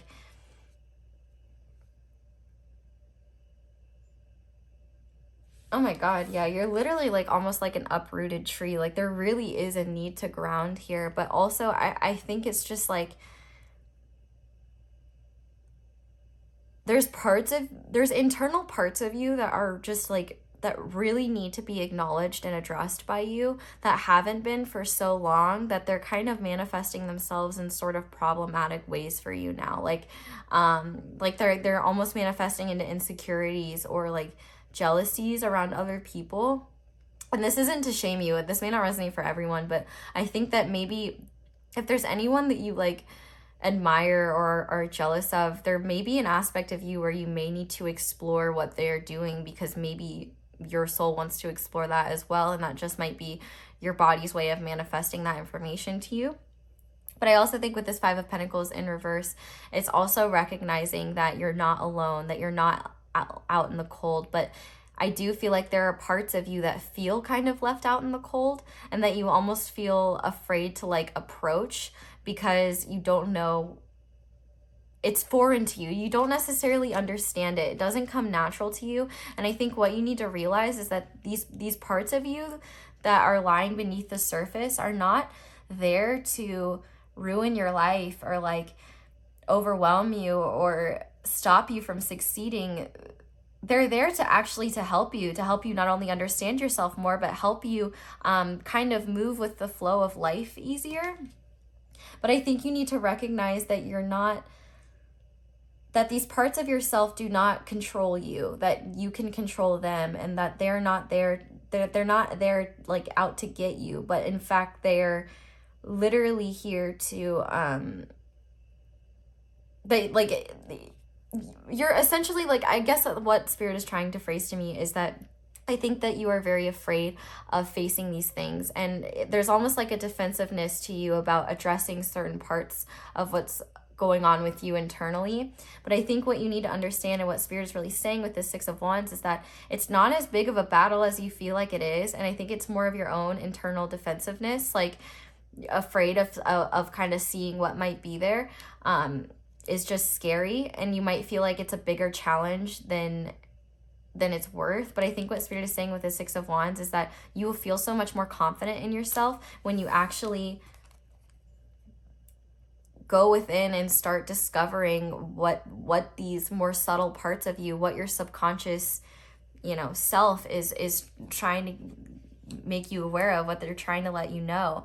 I feel like you need to be more open to just doing things for the experience, and not, rather than doing things for a monetary gain or doing things for a specific purpose. You may just be working yourself to death as well. But with this Seven of Wands here, I feel like Spirit is saying there's really nothing to be afraid of. It's you. These are all aspects that are a part of you. Don't view them as separate from yourself. Don't view them as something that is harming you or working against you. Instead, view it as a part of you that you're neglecting, that if you were open to, you would recognize wants to help you and support you just as much as your masculine energy does. You feel a lot safer in your masculine energy because that's how you're used to operating, and you can cultivate success that way. But when we look over here with this Wheel of Fortune coming out in reverse, that's a clear acknowledgement that even you're aware that your masculine energy and your tendency to rely on it is not really helping you right now, because you are so burnt out and overworked. So what Spirit is really saying when it comes to your masculine energy, there's not really much you have to do other than tone it down and try to get out of the mentality of always acting from that standpoint. So the fact that we have the King of Cups here, which is obviously a water sign, but we also have the Sun here, I think that is really saying that what will help you get out of the cycle of only acting and acting on like your masculine impulses, the impulse to act through logic and reason and to be, level-headed all the time, is you need to just go and do things not for any benefit other than it's emotionally satisfying and it makes you happy. Like, it's almost like you just need to kind of be open to being playful and having fun and exploring things again. I feel like you put way too much pressure on yourself to always be getting more and more and more, and that's just not possible. Like, you have to have time to just kind of relax. And I think that this lull, this period of feeling burnt out is literally helping you, one, be open to your feminine energy so that you can work in a better balance. Because here's the thing, it's not that you don't have feminine energy, you do have feminine energy. It's just that it controls you in ways that you don't understand because you're used to processing stimuli from a masculine point of view. And so I think one thing that you're needing to learn is that, the benefit or the value of doing things sometimes isn't what you can earn back or what you produce, but rather just the feeling it evokes from doing it, like the emotional satisfaction you get from doing it, or the genuine happiness that you get from doing it. And I think there's a need to realize that the universe wants you to be happy, and they're not slowing you down to make you unhappy and feel bad about yourself, but rather they're slowing you down so that you don't get yourself caught up in a much worse cycle and get you to a place where you don't want to be, where you're even more disillusioned and out of touch with yourself. And so your masculine energy, to balance your masculine energy, Spirit is saying, you need to bring light to what you don't understand. You need to take that sun and apply it to your moon. Like, you need to understand what's going on subconsciously and shine a flashlight down there and be like, okay, what's going on? And kind of just see, because like you have this really rich emotional depth to you, but I think that you try your best to detach from it, because one, it can be very hard to be emotionally sensitive. It can be very hard to tap into those emotions. But two, obviously it's just uncomfortable to be like open to our emotions, especially when we're used to operating from a more masculine place. And so I think one thing that Spirit is saying is that your brain and all of your mental energy is kind of tricking you into being incredibly disillusioned. Like with this 4 of Cups in reverse, and look, we have the Page of Cups and the King of Cups. It's like you literally just need to be more playful and have more fun. And that will help you tap into those deepest parts of yourself. Like, a lot of your emotional fulfillment now will come from doing things that empowers your inner child. So if there are things that you wanted to do as a child that you never got to do, or you feel like you didn't get to explore them, or you just don't do them anymore and you remember you used to really enjoy them, that would be a great way for you to feel more in touch with your feminine energy, because that's kind of going into that play energy and just doing things for the joy of it and just kind of having fun. But at the same time, because you're much more evolved than you were when you were a child, you're able to make connections and have a lot more awareness as to why these things may bring you fulfillment, or why these things may have a special part in your life, or why you may have been detached from your emotional body, or you may just realize like, wow, there's so much love already within me that I didn't realize was there because I was too afraid to face like what might be lying underneath the surface. Like, I feel like you think that there are worse things inside of you than there really are. Like, actually, the worst thing, this 9 of Swords, I think, is like one of the scariest 9 of Swords I've ever seen. And so I think part of your problem is, I hope you're not struggling with like nightmares or anything like that, or like sleep paralysis.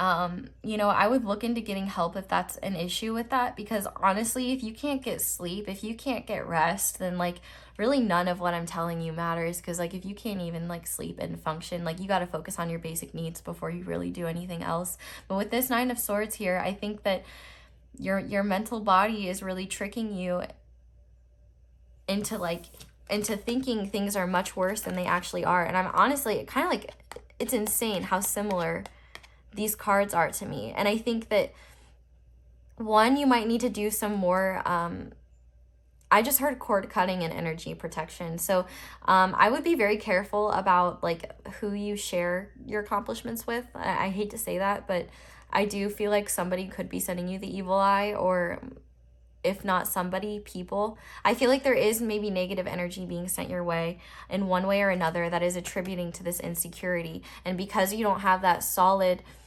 foundation of loving energy within you, of that feminine nurturing energy that can be there to nurture you when somebody does make you feel secure and remind you that you're loved and special, and that whatever is happening is not bearing on your does not have a bearing on your worth. When you don't have that, it just creates a cycle that goes that is just out of control, and it creates these mental monsters that really cause us to struggle and make us feel trapped.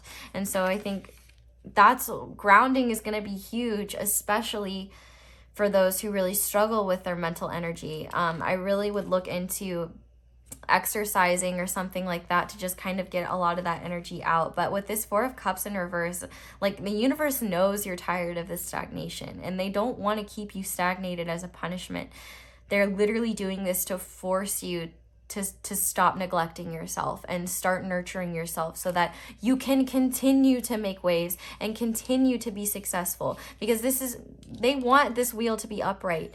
You are so wise, and like, you have a special mission here and you have a special journey here.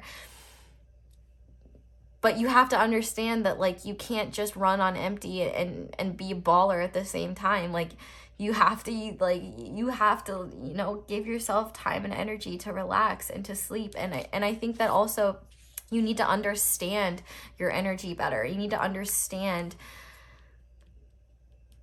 like, for example, if you're an empath and you don't know what your energy feels like, that's a problem.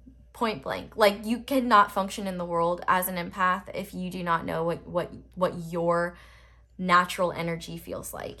And you'll run into a lot of problems and pick up on a lot of people's emotions and shit that you'll internalize as your own, because you think that because you're picking up on other people and you think it's your own, you don't even realize that it's not you.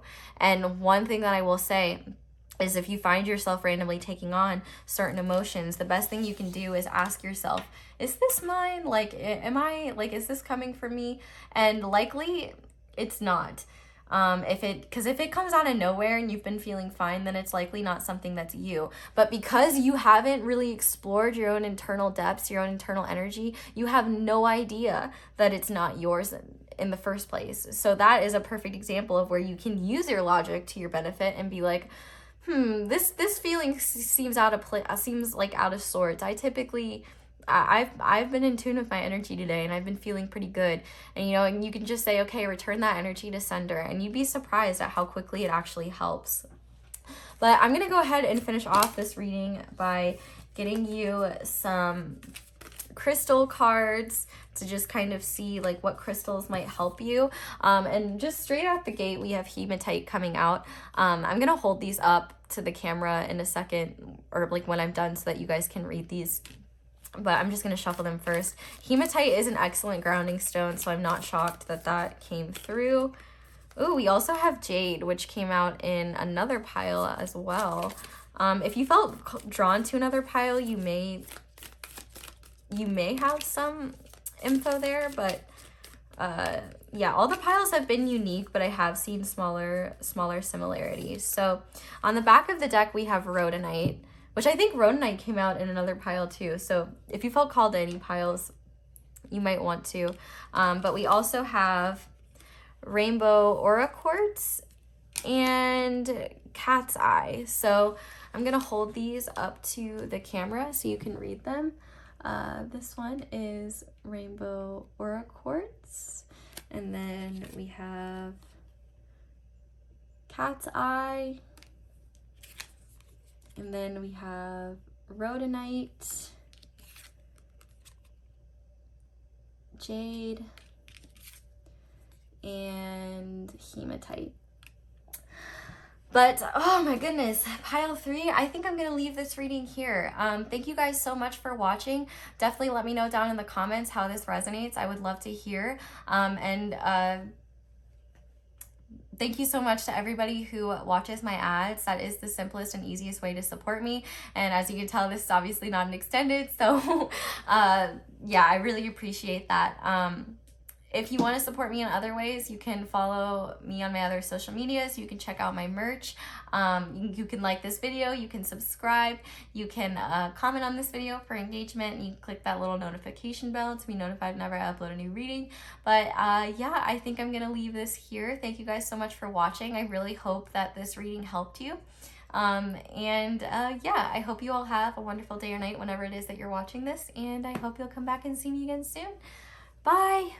Hi there, pile 4. If you guys chose the Intuitive Night Goddess Tarot and this Flower Agate Sun and this Labradorite Moon, this is going to be your reading on how to balance your energy. So sorry if you've already seen a different pile and you have to hear my spiel again, but I'm doing this spiel for each pile.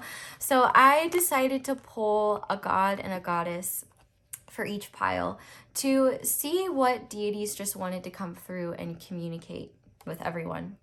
So for those of you who work with deities, I would take this as a sign that these deities either want to work with you, or if you're already working with them, that can be an exciting confirmation that they're confirming that.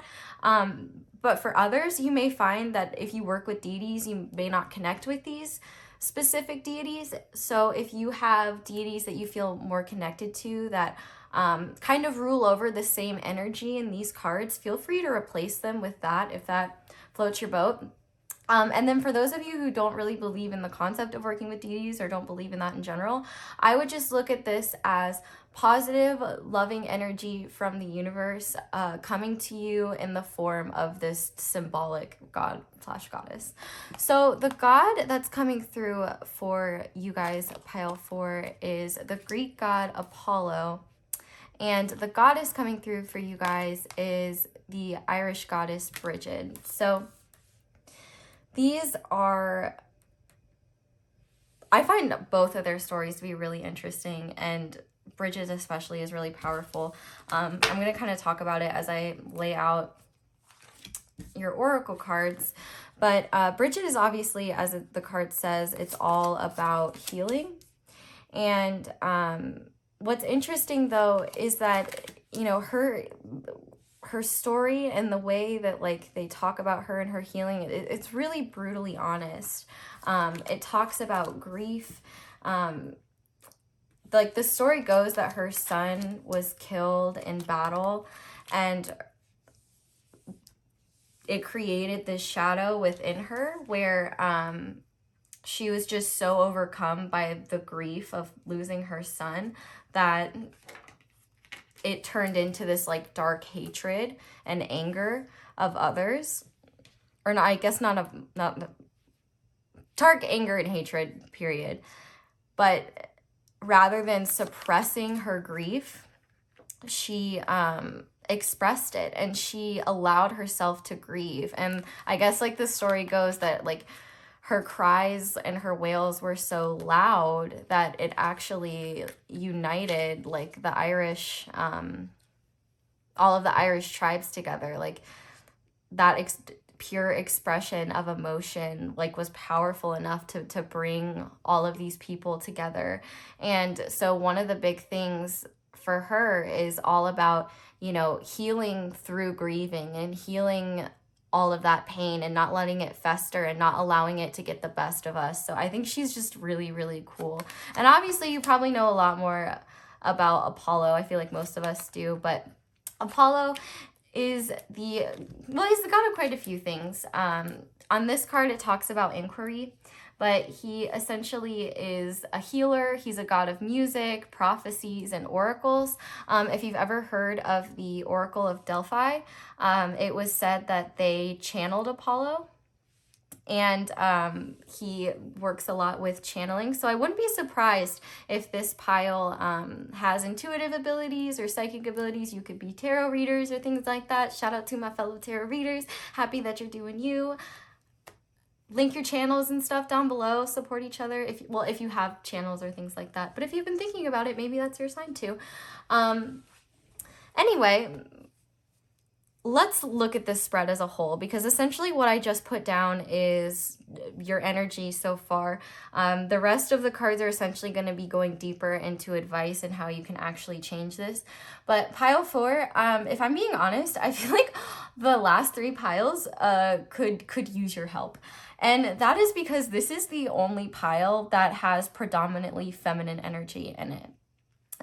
In fact, your lack of balance actually comes from the fact that you have a lot of feminine energy and not very much masculine energy. But the cool thing is that the cheetah came out, and the cheetah literally says, like in the book, well, first of all, it's a fire element, and fire is a masculine suit.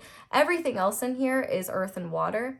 So, and earth and water are the feminine elements, but this literally talks about masculine energy. So I'm really excited to talk about where you guys are headed, because this is almost not even something that you're necessarily like actively doing, but it's a result of how you've been healing. So like, let's talk about Bridget, because obviously also, she's a goddess of creativity as well, not just healing. So she can heal through inspiration, through creativity.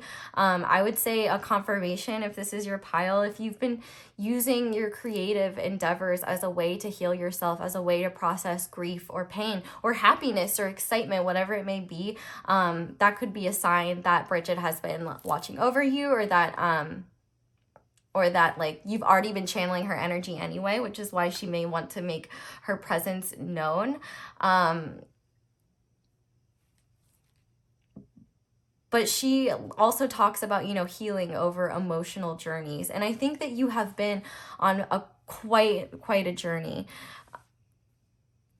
And it hasn't been easy to get to this point. One thing I want to tell you is that it certainly hasn't been for nothing. And like, this isn't your guides. Like, this is just from me, just from Madison. Like, I'm really, really, really proud of you guys. Like, this energy was really difficult for you to transmute, and I'm just genuinely, I'm so proud of you guys, and your guides are really proud of you too, to the point where it makes me want to tear up. Like, this has not been easy for you, and for some of you, like, I can just definitely tell that getting to this point of like recognizing that you're healing and being at peace, it's been a long time coming. Oh my gosh, I'm hearing that song. It's been a while. I don't even know what that song is called. But yeah, so your sacral chakra is in balance at this moment. Whenever you happen to come upon this reading, it is timeless. And this is such a beautiful thing, because this is the only card, the only spirit card that came out in any of the piles, and it represents the sacral chakra. And then you also got this self-worth card, which this orange represents the sacral chakra as well. And I definitely feel like for a lot of you, this healing cycle that you're coming out of, the reason why you're at this point is that you probably had to deal with some type of devastating heartbreak, whether it was someone you were romantically involved with, a friend, family member, whatever it may be. I definitely think, and honestly, it doesn't even have to just be one of them. It could be a combination of both. But I think one of the biggest things that you have been healing and overcoming is codependency and a fear of abandonment. And honestly, a fear of I was going to say you have a fear of stepping into your power, but that's a lie. You don't have a fear of it. I think that for a very long time, you just didn't even realize that you had the ability to even step into your power. But you are you have tons and tons of feminine energy within you. So obviously just existing in this world is a bit difficult, because, you know, masculine energy is logical, it's rational, it's, you know, protective, things of that nature.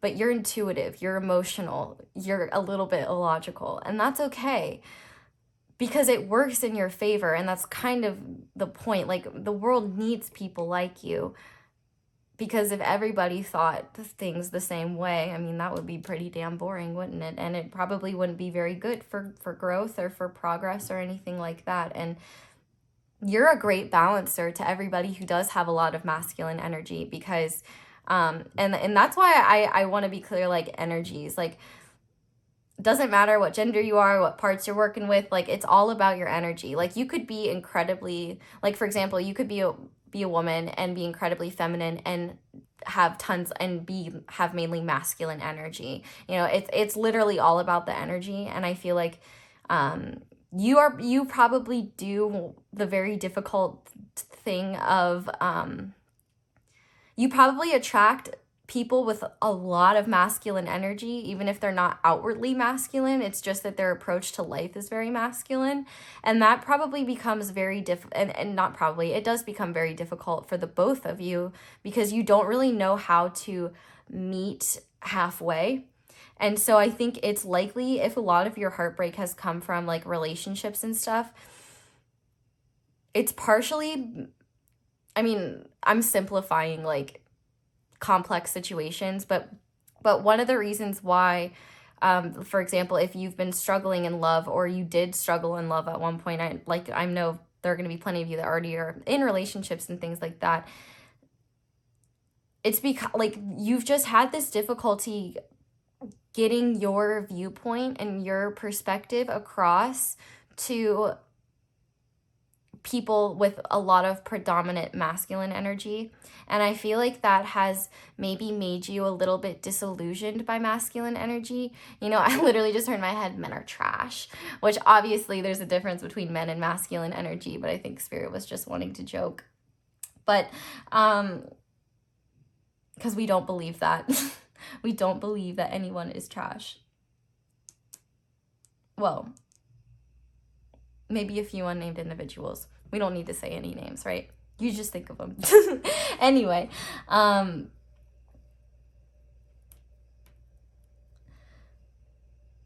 one thing actually I wanted to mention, when I was shuffling these, obviously you guys were the last pile that I shuffled for, and I was using 2 different astrology decks.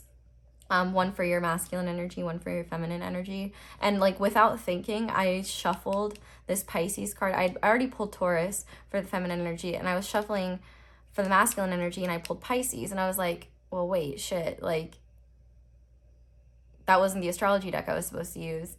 And so I'm like, okay, is that meant to go with their feminine energy or their masculine energy? So then I took that astrology So then I took the astrology deck that I was supposed to use.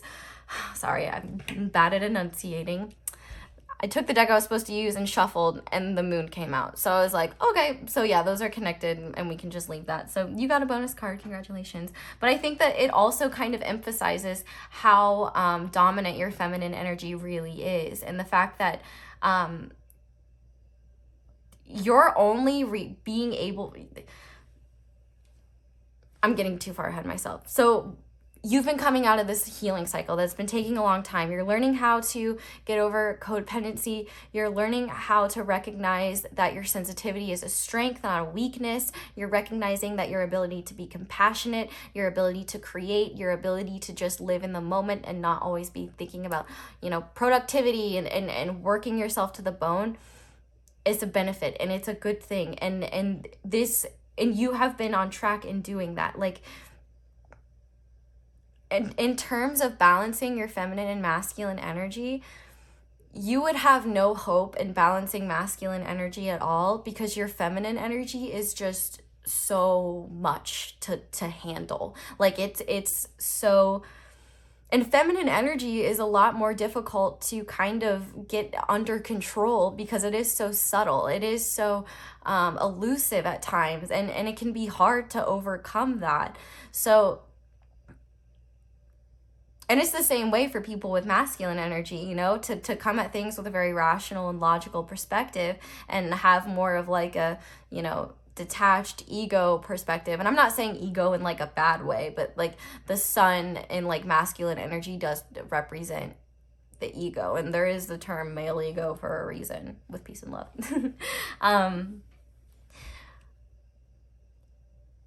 But you're actually reaching a really important stage of your journey, because you are starting to balance your feminine energy, which means the universe is saying, okay, pile 4, we're going to throw you a curveball. It's time to introduce your masculine energy. And that's where this is coming from, this Apollo and this cheetah and this creation. Because here's what's beautiful. Your masculine energy is always going to be secondary to your feminine energy. I'm just going to be honest. Like what I'm hearing, recognize that balance doesn't necessarily have to be 50-50. I could definitely see, like, this is just my perception. It's going to be different for everyone, but I would say, like, at your peak balance, I would say your energy, like feminine to masculine, like feminine energy 60, masculine energy like 40. And this might be kind of an uncomfortable experience for you, because you're essentially being introduced to a whole new type of energy and a whole new way of experiencing life and understanding things. But it's like, this is essentially what Spirit is telling me, though, is that, like, you've completed the hardest part of this process, which is just getting over those really, really deep unhealed wounds that were continually hurting you, and that were your lack of self-worth, I think, is probably what maybe one of the causes of having a lot of codependency issues and having that fear of abandonment and feeling like you need other people to validate your worth. And like, you've been on this long journey of healing, and I think it's only been through being treated like shit that you've recognized that you deserve better than that, and it's forced you to kind of, you know, take matters into your own hands and kind of put a stop to things and focus on your own healing. And so that is a representation of masculine energy. So you had bits and pieces of it to get you where you need to go, but you're reaching this point of balance now. And that doesn't mean your feminine energy is completely balanced, because we will still talk about that. But the biggest and most important thing that's happening to you right now is that you're beginning the process of understanding and integrating masculine energy to utilize both. Because now that you are coming from a centered, compassionate place, you know how to kind of keep yourself under control. And you know how to separate yourself from your emotional body and from the spiritual, even if it's kind of difficult sometimes. Or maybe for some of you, you're still learning that. It could be different for all of you. But you're going to be integrated with masculine energy now. That's one, going to allow you to accomplish a whole lot more. We have creation over here. But the beautiful thing is that you're not just going to be taking action towards your goals because you've done all this feminine heal, like because you've healed so much of your feminine energy. You do have this natural connection to spirit with all this Pisces energy. You're going to be taking inspired action. You're going to be taking action that is going to reap wonderful benefits for yourself because you've done a lot of the inner work already. And what Spirit's kind of showing me is that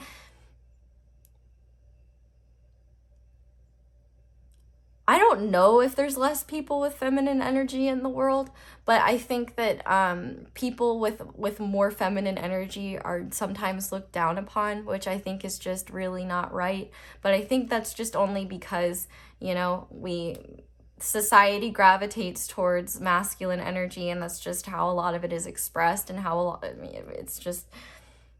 it's just viewed in higher esteem, which is not right. They should both be viewed as, they both bring valuable things to the table. Am I right? But I think one thing that you may not have realized is you may have attached bitterness to masculine energy because of being like chronically misunderstood and feeling like shamed and feeling like you are wrong for being yourself. And that's totally understandable. But I think what Spirit is trying to get you to realize now is the more open you are to this masculine energy, the more it's going to open your eyes. And actually what's really cool is that even if you're uncomfortable with the idea of like expressing the more masculine aspects of yourself, even like the sun that you picked is made of flower agate, which is like a very feminine stone, like a good stone for feminine energy. So it's like even when you express your energy in a masculine way, there's still a feminine undertone to it, which I think is also why that Pisces, that moon card is here. But I think that this healing has been an important part of your journey. Recognizing your self-worth has been an important part of your journey, because I think that you're now able to realize that the people that misunderstood you and the people that judged you and things like that, you know, that's like on them, and that it doesn't have any bearing on your worth. And so now that you kind of have this you've kind of reached this solid, like stable energy, like you have a solid grasp of your feminine energy now. Spirit is saying, okay, now you're ready to integrate, to start opening up and integrating this masculine energy. And so that's why Apollo is here, because he is essentially here to help heal your relationship with masculine energy. Because I think that you, maybe not all of you, but some of you for sure definitely have a distorted viewpoint of masculine energy and probably have a hard time understanding how masculine energy can even be positive. And obviously that's a distortion. I mean, there's distorted feminine energy and there's distorted masculine energy, but there's also divine feminine energy and divine masculine energy. And that's kind of that yin yang, you know? The moon is divine feminine energy. The sun is divine masculine energy. And, you know, masculine energy is honorable. It wants to protect. It wants to provide. It wants to, you know, take action. It wants to fix things. It wants to create solutions. Whereas, you know, feminine energy is very nurturing. It's more subtle. It's receptive. It's creative. It's almost like, it's like a womb, essentially, kind of like this sea serpent. It's like, it's harder to define, and it's softer, and it's less in your face. It's less, it's, you know, the moon shines, but like, you know, some days I just open my curtains. I'm like, oh God, what the fuck? Like, why is the sun that bright? Like, like, you don't have any business. Like, you're 93 million miles away and you're still like a little too much for me. And so I think that, yeah, you do have a real sensitivity to this masculine energy, because I do think that you have been poorly affected by a lot of distorted masculine energy. And as a result, I think that it's hard for you to understand what divine masculine energy kind of looks like. And so Spirit is saying, well, now that you're able to kind of understand and not only understand, but take responsibility for keeping your feminine energy balanced, which is your primary, like, which is your most dominant system. And actually what's really interesting is that this is the only pile where it is so very strongly like, yes, this pile is meant to be more feminine, or just their feminine energy is more dominant. But now you're being integrated with divine masculine energy to learn what that actually looks like. So for some of you to be able to attract that, but for others to be able to balance yourself out so that you can not only nurture yourself and, you know, be creative and tap into your inner wisdom and tap into your inner abilities and be receptive to what the universe is saying, and to be softer and just be like more in the flow with the universe and be in tune with your emotions. Now Spirit is showing you how not only can you do that, but you can also be empowered. You can make your own decisions. You can protect and provide for yourself. You can follow your dreams and take inspired action to create what you want, because your creative abilities are incredibly important. I mean, the fact that we have creation here and then all of this sacral energy is really showing me that part of your purpose on this earth is to create in some way. And, you know, that is going to be different for everybody, but part of creation is acting, you know? And Spirit is asking me to explain the concept of co-creation with Spirit. And so, and I'm sure as a spiritual person, which not all of you have to be spiritual, but I definitely get the vibe that a lot of you are, or at the very least, you're just intuitive and in tune with like what's going on. Now I'm just hearing Dwight Schrute saying like, oh, I wish I had a period. Like, that way I would be more in tune with the moon and the tides. And I was like, you know, that's like a good point. Like, that's kind of interesting. And he was like, and then I wouldn't have to have a calendar, because then I could just count down from my previous cycle. And I was like, well, that doesn't work for girlies like me with irregular ones. So I was like, that's kind of useless, but it's still hilarious. And I do just feel like you are in tune with all of that, with the earth. And I think now Spirit is saying, okay, you've kind of like, you've gotten over one of the biggest humps, which is essentially looking at yourself in the face and seeing where your energy is distorted and recognizing where it's not serving you. But now you're embracing this whole new energy, or hopefully you'll embrace this whole new energy, because it's coming no matter what. It's like you can either be prepared for it or allow it to catch up with you, because, like, listen, that cheetah's coming whether you like it or not. Because this is a part of your mission, and it's going to help you empathize with people that have more masculine energy. And you're going to be able to understand why they can't seem to understand you the way you understand them. And see, that part of the problem is that with being intuitive, you understand things and you don't have a logical reason to explain why. And so for people that rely on logic, that just is really, really weird, you know? And I think you're going to kind of realize why so many people could never meet you halfway or could never understand you, because it's such a different way of operating and perceiving the world.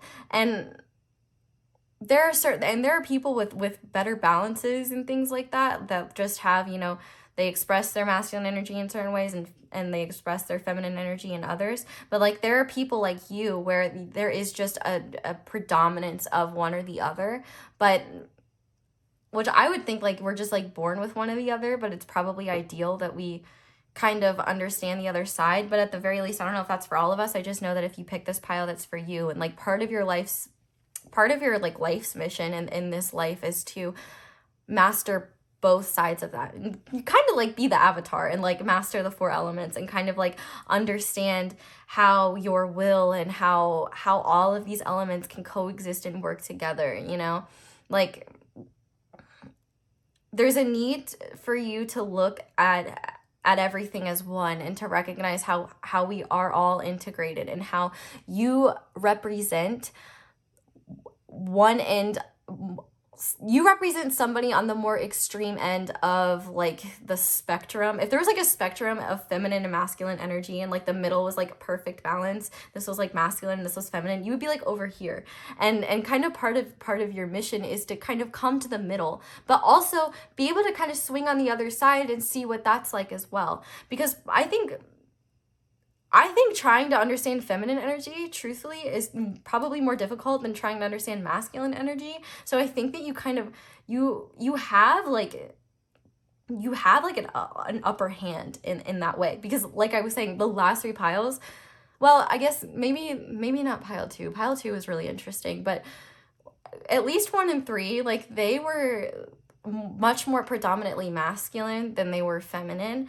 And it was a lot harder to kind of channel the messages that I needed to give, because it was like hard to see where, when you try to come from things from such a logical perspective sometimes, not that it was difficult, like, it was still good and great. It's just that I think because feminine energy is more subtle, and it's not as, you know, out there in your face, easy to see, it can be so much harder for people who just predominantly operate from a more masculine side. It's just so hard to understand. And so I think, unfortunately, part of the burden of being being a very divinely having a very divinely feminine energy, or you don't even have to call it divine feminine energy, just having a lot of like positive expression of feminine energy, means that you have to have compassion. Well, you technically don't have to, you free will, you can do whatever you want, but divine feminine energy would be expressed in compassion towards others that can't meet them at the same level, and recognizing that everybody has their own struggles, and everybody has their own level of awareness, and they're doing the best they can with the tools they have. And I think that's what Spirit has been trying to get you to understand, is like, you shouldn't be weirded out by this integration of masculine energy coming in. You should be excited, because this is actually getting you, this is kind of like, this is truly balancing you out. This is going to truly balance you out to help you truly continue following your purpose, and help you get where you need to go. I do feel like with this Taurus energy here, you might have like a stubbornness when it comes to opening up to this masculine energy. Like, you might be feeling like, oh, this doesn't feel like me, or this feels wrong, like this isn't me. And I think Spirit is asking you to let go of the idea of who you were and the person that you were before, because the person that you were before was just essentially you expressing yourself with less awareness and less of an ability to regulate yourself and your emotions and understand what's going on than you do now. And I think what you'll realize is, well, I think you've already realized a lot in terms of your self-worth, but the fact that we have I forgive myself for avoiding people and situations that may make me uncomfortable. I choose to believe that each time I give myself permission to change my mind and commit to a new way of showing up in the world, I allow myself to be moved to where the possibility of deeper comfort exists. And so being feminine energy is literally your comfort zone. And so one ego response to your fear of your comfort zone is you just kind of avoid things. So that's called like the abstinent, for example. And so you kind of avoid a lot of situations, a lot of people, anything that's kind of outside of your comfort zone, because it's scary. And so part of you're protecting yourself in the way of just kind of like that feels foreign to me. I don't understand that. That doesn't feel familiar. I'm just going to kind of pull away. One thing that I'm seeing as well with this greed card, I think it makes sense coming out with Taurus. You may be like, like spending too much like money on things, like on frivolous things that aren't really benefiting you.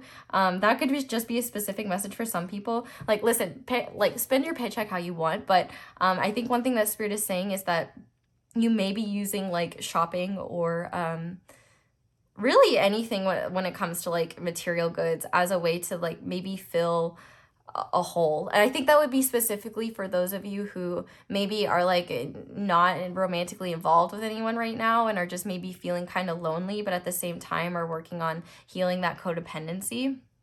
So that could be a message for some of you.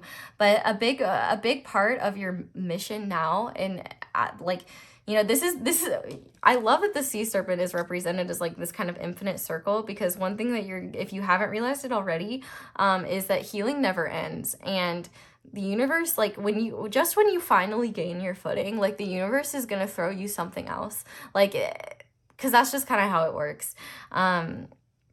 But you're more than equipped to handle it. And so the fact that we have the Rebel here, I forgive myself for thinking that I cannot find belonging by being true to who I am. I choose to believe that the more I make time to understand myself, the more easily I step into the experience of intimate connection. Spirit is literally giving you the opportunity to finally understand all of those people that hurt you, maybe unintentionally, by not understanding how you operate. And you have the opportunity to understand where they're coming from. And here's what's cool.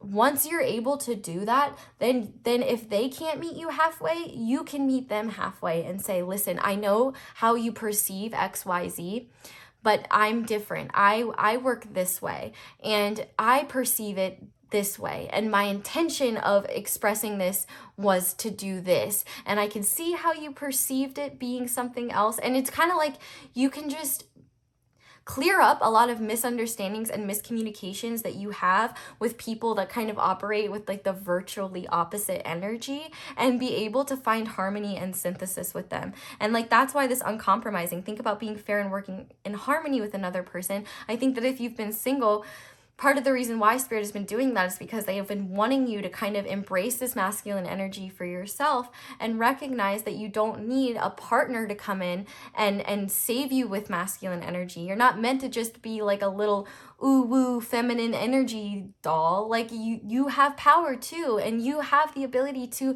create what you want and to co-create with Spirit. And what that literally means is being in tune with Spirit and like asking Spirit for what you want, but then also taking action to do it. You know, the spirit world wants to make the example that I like to use is like, if you're asking Spirit to make you like a world famous race car driver and you don't have your license yet, like, the universe would love to give that to you, but you got to know how to drive first. Like, you know what I mean? And so it's kind of like, now Spirit is saying you've mastered a lot of the lessons that you've needed to when it comes to feminine energy. But I think that a lot of your identity stems around your feminine energy. And I think one thing you need to realize is that embracing your masculine energy does not mean that your feminine energy will be gone or it's going anywhere or that it makes you different. It just means that you have the capacity to be open to different types of different ways of perceiving the world, which is better for you. It's going to make you a better person, because you're going to be able to see things from multiple perspectives.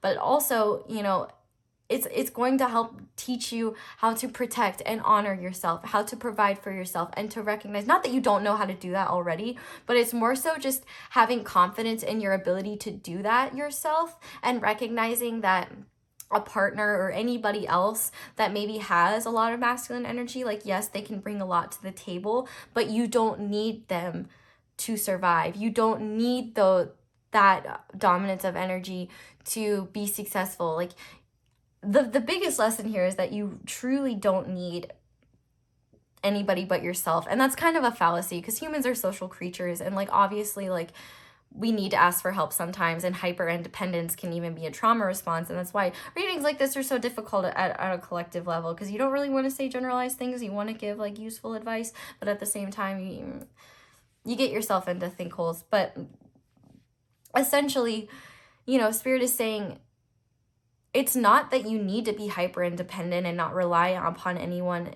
It's just that you need to recognize that these aspects of you, that this masculine energy that's coming in, it's been within you this entire time. It's just that you've never been open or receptive to it before. And you haven't been in a place mentally, emotionally, spiritually, physically to receive that energy, because you wouldn't understand it. You wouldn't be able to intuit it, because you had to get a grasp on all this energy first, because having a lot of feminine energy can be really difficult, especially if you're like an empath or something like that.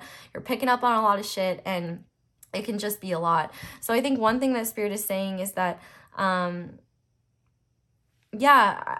guess I didn't read this greed card deeply enough. You are too attached to things in an excessive way. Nothing good comes out of it. So I think you're too attached to your feminine energy. Like if you embrace some of this more masculine energy, that you'll be less of an intuitive already, or like you'll be less of who you are now. And like that's not the case. Like this isn't about like getting rid of all the wonderful qualities you already have. It's just about integrating more wonderful qualities, so that not only can you show the world what like beautiful, authentic feminine energy looks like, but you can also meet halfway with others that are predominantly masculine and relate to them in a way that will help them understand you. And also you have the opportunity to show those people how amazing feminine energy can be and the benefits and values it has, And I really love that the spiritual community has latched onto this idea of balancing these energies and recognizing that we have both of these energies within us, because it really is such a completely different thing than like your gender identity, or like how you dress or how you express yourself, or whether you're predominantly feminine or masculine. Like everybody is different and it's all expressed in different ways. And I just think one of the more difficult things for you is that because you are just so predominantly feminine in energy, that operating in a very masculine, in a world that operates mainly on masculine values, masculine ideals and shit like that, it's hard to fit in. It's hard to coexist. And like, for example, you may be a night owl. You may not like to even be awake during the sun times, the day. Oh my God. Did I literally just call the day sun? How did I forget the word for day? Yeah, we've been channeling for a long time. Okay, anyway. Like you may not even really like the daytime too much, which I relate to that if like you probably heard earlier. I was like, oh, what the fuck? Sometimes, yeah, like the sun is too bright for me. I'm just like you're gorge, like you're gorge. Love you. Thank you for like, allowing life to grow and supporting us and shit. But like, can you just like tone it down a little bit? But no, the sun can't do that, because the sun's the sun, and you know what? The sun is a star, and we cannot dull her shine. And so instead of feeling like you should only operate at nighttime, it's more so about recognizing that you need to integrate both day and night. And I really love this, like, because you are definitely very intuitive for sure. But I think what's exciting for you now is that like you've done one of the most difficult things, which is be in tune with your emotions and heal through grief and heal through a lot of that. And if you're still healing, I would call upon Bridget as well to help you heal through that. But I definitely think that you've come out of a lot of that healing already. Whew. Okay, so we're gonna go ahead and get you some advice now and see what Spirit wants you to do specifically to help balance yourself. So to start, we have surrender stress. Take a few deep breaths and exhale the tension you've built up in your body. Let the stress go as you come back to your center. Yeah, no fun being stressed. And we also have movement. So yeah, if you find yourself getting stuck in your head or things like that, exercise could be a really good way. And exercise is a good way to get rid of stress as well. So I think Spirit is saying, maybe movement could be good for you, but as well as inner temple, devotion, tune into the portal of your heart. So one thing that Spirit is saying is just because you've healed a lot of your feminine energy and you're kind of learning how to keep it in check, that doesn't mean you neglect it now. That means you honor it and you tap into it because it is an important part of your your internal guidance system, and it's an important part of you following your journey. Like you need to be tuned into your heart. Like you would not be introduced to masculine energy, or Spirit is essentially saying that you were never going to be introduced to masculine energy until you got your feminine energy in check, because it can either be really helpful or really hurtful to you, because you have all these abilities with it, and they can either be used in productive or destructive ways depending on, you know, where you're at in life. And so Spirit is saying, you know, by embracing this masculine energy, it does not mean that you have to change who you are or change how you operate things. It just means that now you're going to have to learn, you're going to have this, you're following this tricky cycle now where you're integrating this energy while still trying to keep what you've already accomplished balanced.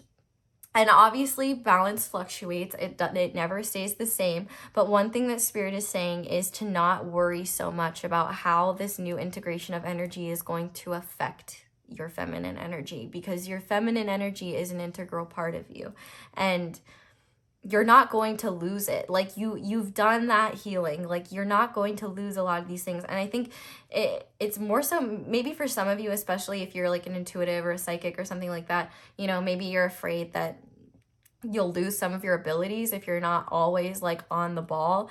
But Spirit is saying like you're very tapped in. You really don't have to be worried about that. Like part of the reason you're so tapped in is because you have this predominance of feminine energy.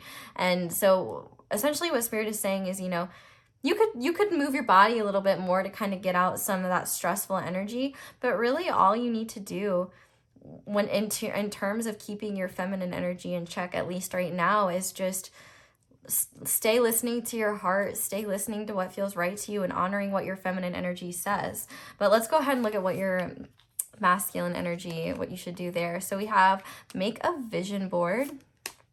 We have surrender to silence. In quiet meditation or contemplation, let go and enter the stillness within.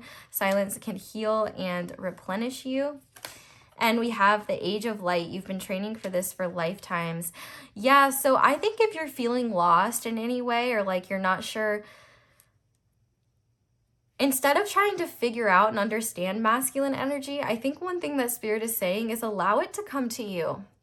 There's a lot about meditating with this pile as well. But I think one thing that Spirit wants you to understand is that you have been working on making your feminine energy stronger for like lifetimes. And your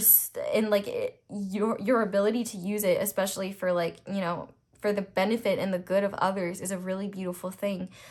But Spirit's saying we need that masculine energy now to integrate with it. So essentially what Spirit is saying is like, you're on track. You're doing amazing, sweetie. Don't fear this new energy coming in, because it's literally there to help you take the next step to take that moving forward. I'm also noticing, I'm going to be real, 36 reduces to 9, 33 reduces to 6, 69. That could be an angel number. That's been like a running joke with Kino and I. Like, we keep seeing 69s everywhere. It's so funny.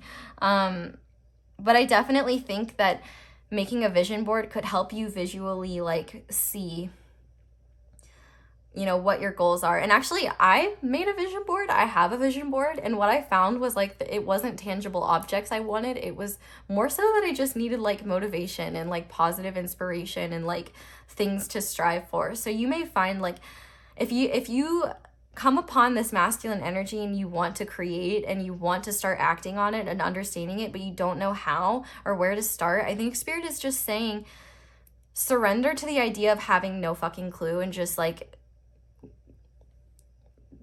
going about it intuitively almost. It's almost like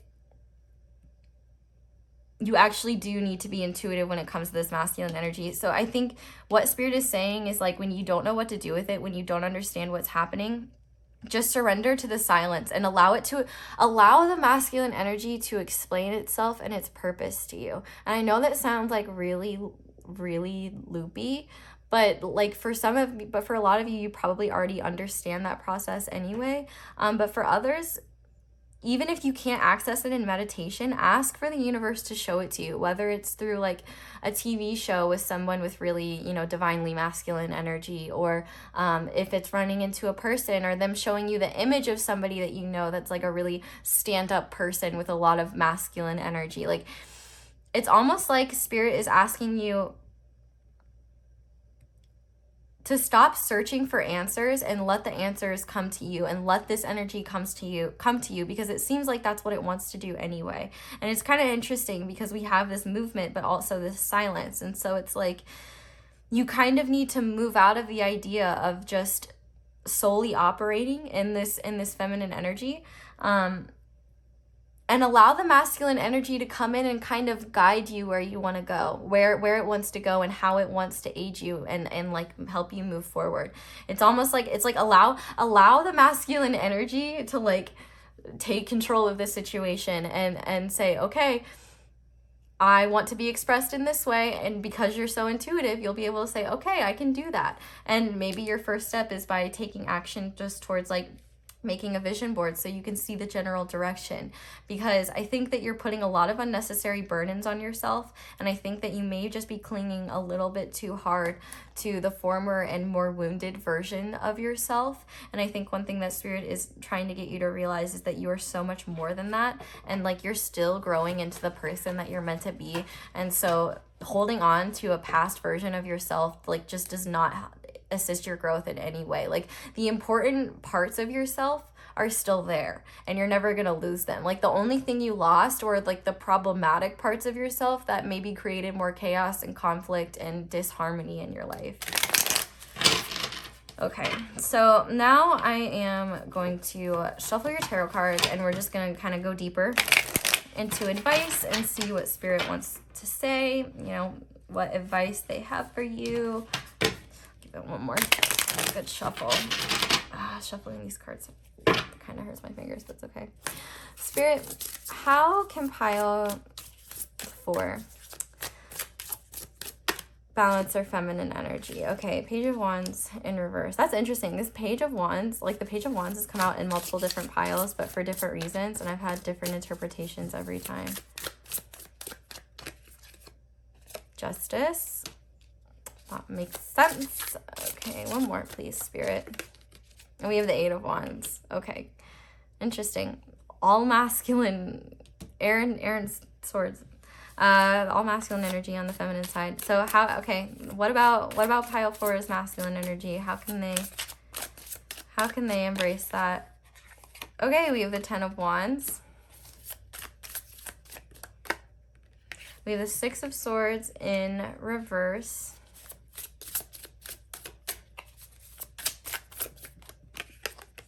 We have the Star upright. And how about the middle, Spirit? Okay, I feel called. I totally did this in a different way than everywhere else, than every other way I did it, but I'm good with that. Okay, yeah, I just cut this in a very weird way. Okay, so the last 2 cards. Okay, that was the Queen of Wands in reverse and the Page of Pentacles in reverse. Okay, and then I saw, okay, oh my gosh, Spirit, you're like bombarding us with info. So Warrior of Cups in reverse on the back of the deck. I cut the deck and we got the Sun, and this Awakening card is popping out in reverse, and I feel called to put it here, and I feel called to put this here. So, okay. So essentially, a lot of this is literally just saying, it's time to embrace this energy. Maybe you've been pushing it away for a long time. But Spirit is really asking you to look at this energy from a more inspiring standpoint than you are right now.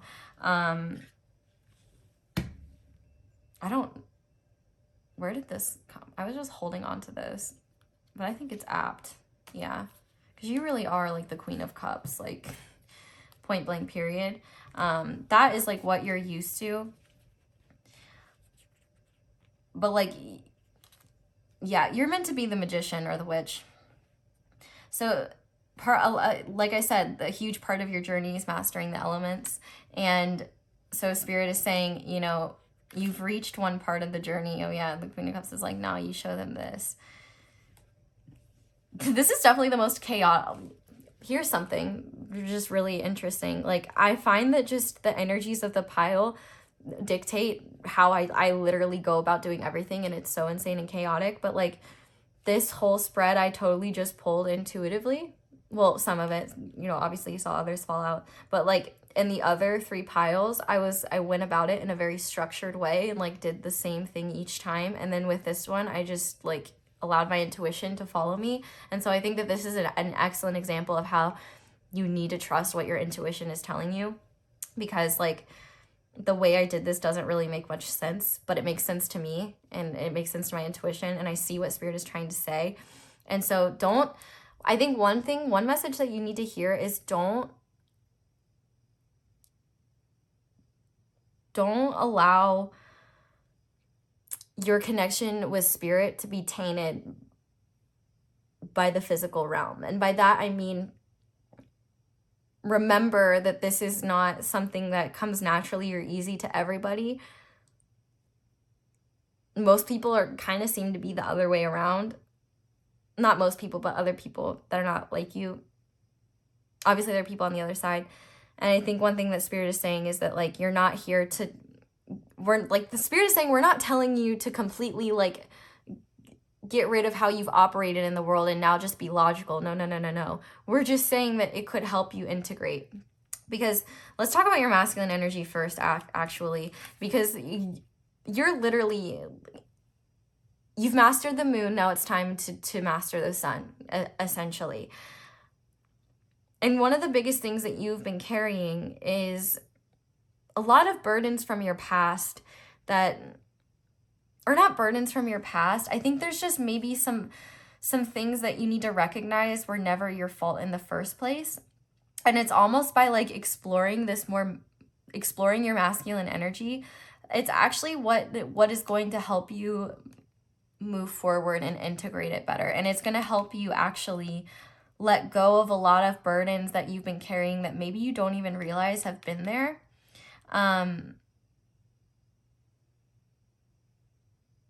Masculine energy is not as cumbersome as you're interpreting it. A distorted masculine energy can be, absolutely, but like positive divine masculine energy is not like that. And I think one thing that Spirit is saying is, now that you have an evolved understanding of your feminine energy, you are in this Queen of Cups energy, it's time to embrace the masculine elements and allow them to start guiding you too. Because in terms of balancing your feminine energy,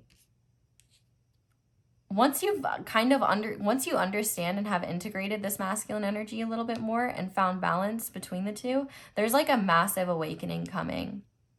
But I think one thing that may help you de-stress, and one thing that might be good for you, is when you kind of have like off days just for yourself, maybe take that opportunity to do creative things, even if it has no benefit. But I think one thing that Spirit is also saying is, you know, the best thing you can do with your feminine energy is do your best to keep it balanced, but then also take action on the bursts of inspiration you have or the things that you want to create, to take action towards what you feel and to openly express that and not be afraid of it. With this Queen of Wands and this Page of Pentacles in reverse, this is a really interesting energy for me, because I almost feel like I need to feel the cards for answers. There may be people in your life, or that were once in your life, that you found to just be over the top and loud and irritating. And I think that Spirit is saying is that those people have something that you need. And I don't mean like literally, I'm not saying like, hey, go hit them up. But Spirit is saying that like there's a certain je ne sais quoi that like they have that turned you off because it is more predominantly masculine. They could have also just like been an asshole or something, but like there was a deeper element to it, I guess, is what Spirit is saying. and that they're not saying that you need to embody them, because that's not you, and that's not a sustainable way of expressing yourself for you. But there's a need for you to understand air and fire energy on a more compassionate level, especially fire energy. You may have a hard time with fire energy. Oh, for some of you, you may have dealt with some Aries. I'm so sorry. I'm an Aries myself. I understand. We are not always the easiest. But I think one thing that Spirit is saying is that, oh my gosh, like, I think the one thing like holding you back right now is the fact that at times you are so in tune with your emotions that if they do get the best of you, it can kind of derail what you've been focused and working on. And so when it comes to your masculine energy, Spirit wants you to get excited, essentially. But the star also talks about Aquarius energy. And Aquarius, despite being, the water bearer, it is very emotionally detached. And so your life purpose, I don't know, maybe for some of you, you have like your North Node in Aquarius or in your 11th house. Maybe you should look into that. But I think part of your purpose is to learn how to like embrace the idea of being detached emotionally, but still able to channel that water energy. Because at times it's almost like you're going, like, whatever your purpose is, you have to be, it requires a lot of strength in the sense that you have to like put your own emotions and your own like shit by the wayside in order to focus on what's important. And that may be too much of a burden for you right now because you're a little too in tune with your emotions. Well, I guess there's nothing wrong with being too in tune with your emotions, but being able to recognize when it's more effective for you to kind of detach from them and like explore them at a later date. Because see, here's the thing, you don't have the issue of suppressing your emotions to the point where they manifest as physical problems or other issues. Like, you're able to cycle through your emotions and feel them now. But the problem is that you may be so in tune with them that at times it's hard for you to think logically and see where maybe you could take action to kind of care for yourself or make those intense emotions feel less horrible while you're experiencing them. I think really honestly, Pile 4, this is the most important card here, this Witch card, because this is all about manifestation energy. The Magician is all about cultivating their will. Like, the Fool is nothingness, and the Magician is literally everything. As above, so below. And you're kind of going through the natural process of being able to understand all 4 elements, and you're starting with what you're most familiar with, or you started with what you're most familiar with, and now it's time for you to integrate the elements that are less familiar to you. And while it will be difficult, you'll be so strong by the end of it, and like so much better off for it. You don't even understand. Like, I can't even quantify into words how much your perspective is going to change by the time you have completed this cycle. You're going to, and also you're going to look at your past self with so much more compassion than you once did, because you're going to recognize how chronically misunderstood you truly were, and you'll be like, oh, no wonder like things were so difficult for me. Is because like it's almost like you were speaking Pig Latin, and like people could kind of understand what you were saying, but not really, and you were kind of interpreting everyone else as like speaking Pig Latin. You can kind of understand what they're saying, but not really. It's almost like just your ability to communicate after this will be so much clearer. Your ability to stand strong in yourself and seek out happiness, peace, abundance, growth, community, companionship, everything. It's not about a specific thing. Like, literally, like, your life's purpose is to make the world your bitch, and like, just in a good way though, like, hopefully. in a bad way. If it's in a bad way, like, please click off, because I don't want to give you power to do bad things. But like, I don't think if you made it this far that you're interested in that. Like, this is literally just all about you, one, showing the world the beauty of feminine energy, and then two, understanding masculine energy, being able to integrate both to create a powerful version of the most powerful version of yourself, like the most evolved version of yourself, and to spread that energy to others, and to help integrate a balance between those polar extremes of people that are, you know, very feminine, have a lot of feminine energy, or have a lot of masculine energy, that have a hard time meeting those other people in the middle. You're kind of meant to be a middleman in that way, if not literally, just through your daily interactions with others, and how and just through those, like, you'll teach a lot of people, and your perspective is needed, and it's very important. So Spirit's saying, like, whether you like it or not, this is going to happen, because you've already taken all the action that you, because to reach this point in the first place, you would have had to take action in the physical to heal a lot of these issues. So Spirit is literally saying, you know what you're getting into.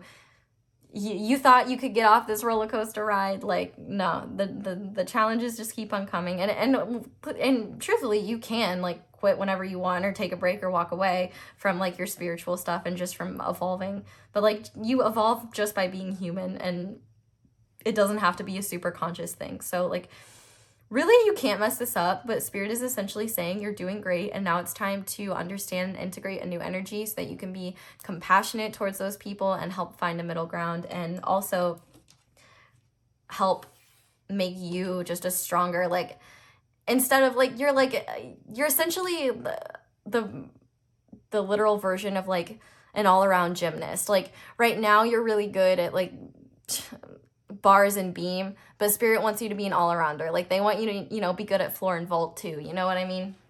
It's kind of essentially yeah, mastering the 4 elements: beams, bar, vault, and floor. Okay, so we're gonna finish off now. I'm gonna pull you guys some crystals that Spirit recommends you working with. If you already have them, that's wonderful. If not, maybe look into getting them if you want to, as I say, like, oh, we might be spending too much money on stuff, but that's cool. You know, I spend too much money on crystals too, so you're not alone in that one. But okay, I think that is all of them. So the first stone we have is Moonstone, and ooh, yep, Moonstone is divine feminine energy. I've got a big one right here. I've also got some peach moonstone. I've got some black moonstone. You might actually really like peach moonstone, because peach moonstone aids the sacral chakra and, like, the higher chakras as well. So definitely a good stone to have. And I'm gonna hold these up, by the way, so you can read them. We also have tree agate, which I do not have. And we also have malachite, which I do have, and I will show you that. But it's also about cleansing trauma, intensity, and transformation. And I think you know you've been doing that. And we also have the golden healer, and this is literally Leo sun energy: abundance, expansion, golden rays. Yeah, it's like you've done all this internal mastery, so now you can go out into the world and make it your bitch. And, like, what you don't understand is that a lot of people have to learn the hard way, and a lot of people don't, where they go out in the world and try to make it their bitch, but they don't even know what they're trying to make or trying to do, because they're so out of touch with themselves. They're basically walking through the world with a blindfold on, you know, just trying to see what works. So, like, you know, no method is better than the other, but I am just saying it is harder, I think, for people who have predominantly masculine energy to understand feminine energy. So at least, you know, I think you've done the hardest part already. So I'm gonna hold these up now so that you can read them if you want to. And I'll show some malachite as well. This is malachite, which it's a pretty common stone. It's not the most unique stone in the world, but it's still very pretty. There is moonstone. And finally, tree agate. So, pile 4. I'm going to leave this reading here. Thank you guys so much for watching all the way through. I really hope that this reading helped you, and I hope that it resonated. Thank you so much to everybody who watches my ads. That is the simplest and easiest way to support me.